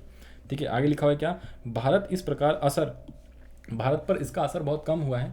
ठीक है जी, यहाँ की पूंजी बाजार काफ़ी मजबूत अवस्था में अभी भी है, और यहाँ के इंजीनियर आज भी बाह्य स्रोती यानी आउटसोर्सिंग में लगे हुए हैं। खासकर भारत की सूचना प्रौद्योगिकी क्षेत्र में, सेवा क्षेत्र में काफ़ी मजबूती, और पूरे विश्व में देख रहे हो ना, 4G आया, अब 5G आ गया, तो हम जो हैं सेवा क्षेत्र यानी कि इंफॉर्मेशन टेक्नोलॉजी में जो है बहुत आगे आ गए हैं प्रौद्योगिकी में। तो आजकल में क्या है, आजकल देखो ना, पहले तो हम लोग सिर्फ क्लासेस कहाँ पे, ब्लैक बोर्ड और ट्यूशन में जाके पढ़ पाते हैं, आजकल ऑनलाइन यूट्यूब पे आप पढ़ रहे हो। ये किसका देन है, ये इंफॉर्मेशन टेक्नोलॉजी का देन है, सेवा क्षेत्र। ठीक है, इसमें बहुत ज़्यादा जो है भारत ने विकास करा है, और धीरे धीरे हम लोग और आगे बढ़ेंगे। और अभी तो भैया गांव देहात में जो स्पीड आती है आपकी बहुत कम आती है, शहरों में बहुत ज़्यादा स्पीड आती है, और विदेशों में जाओगे तो बहुत ज़्यादा। इंटरनेट का जो केबल वगैरह आजकल बिकने लगा है गाँव में, ठीक है, पहले तो बिल्कुल नहीं था। अब केबल से भी जो कंप्यूटर में इंटरनेट का जो तार लगता है, वाईफाई और ये सब चीज़ें, तो अब तो धीरे धीरे और ज़्यादा विकास होते चला जा रहा है। तो यही सब चीज़ें, हमारे आधारभूत संरचना कमज़ोर होने के बावजूद भी वर्तमान मंदी का असर हमारे देश पर कम पड़ा है। भारत के बेंगलोर जैसे शहर, मैंने कहा ना इंफॉर्मेशन टेक्नोलॉजी का हब कौन सा है, बेंगलोर वाला शहर है, जहाँ पे इंफॉर्मेशन टेक्नोलॉजी का हब है, IT सेक्टर भी कहते हैं उसको। इस मंदी का प्रभाव बिहार राज्य पर भी कुछ पड़ा है। हमारे राज्य के इंजीनियरिंग मंदी परे राष्ट्र में रोजगार में थे, उन्हें वहाँ से निकाल दिया गया। फलस्वरूप नए सिरे से उन्हें रोजगार हासिल करने की आवश्यकता हो गई है, और उन राष्ट्र से जो आय हमारे राज्य में आते थे उसकी भी मात्रा घटी है। इस प्रकार वर्तमान मंदी का प्रतिकूल प्रभाव विश्व के अधिकांश भागों में पड़ा है। कृषि प्रधान देश के कारण जनसंख्या के अधिकांश लोग भारत में मंदी का दुष्प्रभाव अधिक नकारात्मक रहा है। कहने के लिए देखो, ज़्यादातर लोग भारत में अभी भी कृषि पे है ना, तो जो मंदी आई थी तो ज़्यादातर जो है उद्योग क्षेत्र में और जो है सेवा क्षेत्र में आया था, तो इसलिए जो है भारत में भी आप कह सकते हो थोड़ा बहुत कम पड़ा था प्रभाव, और ये और भी कई सारे कारण। मंदी की वर्तमान दौर में इस बात की आवश्यकता होने लगी है कि बिहार में कृषि और कृषि जटिल उद्योगों का अत्यधिक मजबूत बनाया जाए। हम देख चुके हैं कि वर्तमान मंदी का बुरा प्रभाव भारत के उतना अधिक नहीं पड़ा जितना दूसरे देशों का पड़ा है, जिनका इसका बुरा प्रभाव विकसित देशों पर पड़ा है, जैसे US, अमेरिका, इन सब में बहुत ज़्यादा पड़ा था। तो भारतीय पूंजी बाजार की मजबूत, इसका एक कारण है क्या, भारतीय में पूंजी बाजार भी हमें पिछले चैप्टर्स में पढ़ना था। ठीक है जी, तो पूंजी बाजार की मजबूत स्थिति को ही माना जाता है। मानवीय श्रम की उच्च दक्षता एवं विशाल श्रम शक्ति के कारण यह आशा व्यक्त की जा रही है कि 21वीं शताब्दी में भारत विकास की उच्चतम सीमा पहुंचकर विश्व के अत्यधिक विकसित राष्ट्रों की श्रेणी में आ जाएगा, और आया भी है भाई। चाइना और भारत, यही दो ऐसे कंट्री है ना जो बहुत तेज़ी गति से विकास कर रहे हैं। ठीक है जी, नंबर 2 पे आ गया था हमारा देश चाइना के बाद। चाइना सबसे तेज़ गति से विकास कर रहा था, कोरोना से पहले की बात बता रहा हूँ, और उसके बाद जो था भारत था। आगे है क्या, आगे आने वाले वर्षों में सामान्य रूप से संपूर्ण भारत में, क्योंकि ये सब डेटा जो है ना 2007-8 के अकॉर्डिंग ये इसमें लिखा हुआ पढ़ाया हुआ है। ठीक है जी, लेकिन जो है उसके बाद जो हम बहुत आगे भी गए थे, तो ये देखो यहाँ पे लिखा रहा है आने वाले वर्षों 2020 की बात करें, वो ऑलरेडी बीत गया, पुराना स्टडी मटेरियल भैया, इसको सुधारो। सामान्य रूप से संपूर्ण भारत में और विशेष रूप से बिहार में सेवा क्षेत्र के विकास की अपार संभावनाएं 2020 तक चीन सहित संपूर्ण अमेरिका और यूरोप के देशों में बूढ़ों की संख्या युवक की तुलना में अधिक होगी। वहीं भारत विशेष रूप से युवाओं का देश होगा जहां से कुशल श्रमिक आउटसोर्सिंग किया जा सकता है। तो ये था यहाँ तक का चैप्टर। मैंने आपको ये सारे चैप्टर्स पढ़ा दिए, मतलब इस चैप्टर्स को कंप्लीट करा दिया है इस वीडियो में, इस लेक्चर में। चैप्टर का नाम था क्या, अध्याय का नाम था 5वां अध्याय रोजगार एवं सेवाएं। आई होप आपको ये अच्छा लगा होगा। जिन लोग को इसके बारे में और भी कोई डाउट है, कोई भी प्रश्न पूछना है, कोई भी प्रॉब्लम है इस चैप्टर्स के बारे में, तो आप जो है मेरे से डिस्क्रिप्शन में लिख सकते हो या व्हाट्सएप पे आप भेज सकते हो मेरे को डाउट वगैरह। अब देखो यहाँ पे एक चीज़ सारांश में बता दूँ, हमने इस चैप्टर में क्या पढ़ा, रोजगार एवं सेवाएं इस अध्याय का नाम था। इसमें हमने रोजगार के बारे में पढ़ा, कार्यबल, श्रम बल, फिर रोजगार के क्षेत्र प्राथमिक, द्वितीयक और तृतीयक। प्राथमिक वही कृषि, पशुपालन, वाणिज्य, ठीक है, जिसको हम प्राइमरी सेक्टर से कहते हैं, चैप्टर 1 में भी पढ़ा था, अध्याय 1 में। सेकंड जो है द्वितीयक क्षेत्र है, जिसके अंदर उद्योग धंधे वगैरह आते हैं, विद्युत निर्माण, गैस निर्माण, ठीक है जी, कल कारखाने वगैरह। फिर क्या तृतीयक मतलब सेवा क्षेत्र भी कहते हैं, परिवहन, वित्त मंत्रालय, भंडार, व्यापार, ये सब इसमें आता है, ठीक है, टेलीकम्युनिकेशन वगैरह। सेवा क्षेत्र का महत्व हमें पढ़ना है, रोजगार का सृजन हमें पढ़ना है, सेवा प्रदान करने के रूप में भारत और सेवा क्षेत्र के विकास के लिए आवश्यक सुविधाओं अथवा तत्व, ये सारी चीज़ें हमें इस अध्याय में पढ़ना था, जो कि हमने पढ़ लिया, अच्छे से समझ में आ गया। और सबको मेरे तरफ से ऑल द बेस्ट जिन लोग का एग्ज़ाम है, ठीक है जी। और आई गेस मेरे हिसाब से 16 फरवरी को जो है आपका 10वीं का 2023 में 16 फरवरी 2023 में 10वीं का इकोनॉमिक्स यानी सोशल साइंस का एग्जाम है, तो उन लोगों को लिए ऑल द बेस्ट। मैंने अभी तक 5 चैप्टर अपलोड कर दिए, बाकी चैप्टर्स के भी लिंक जो आपको डिस्क्रिप्शन में मिल जाएगा, 6ठा और 7वां।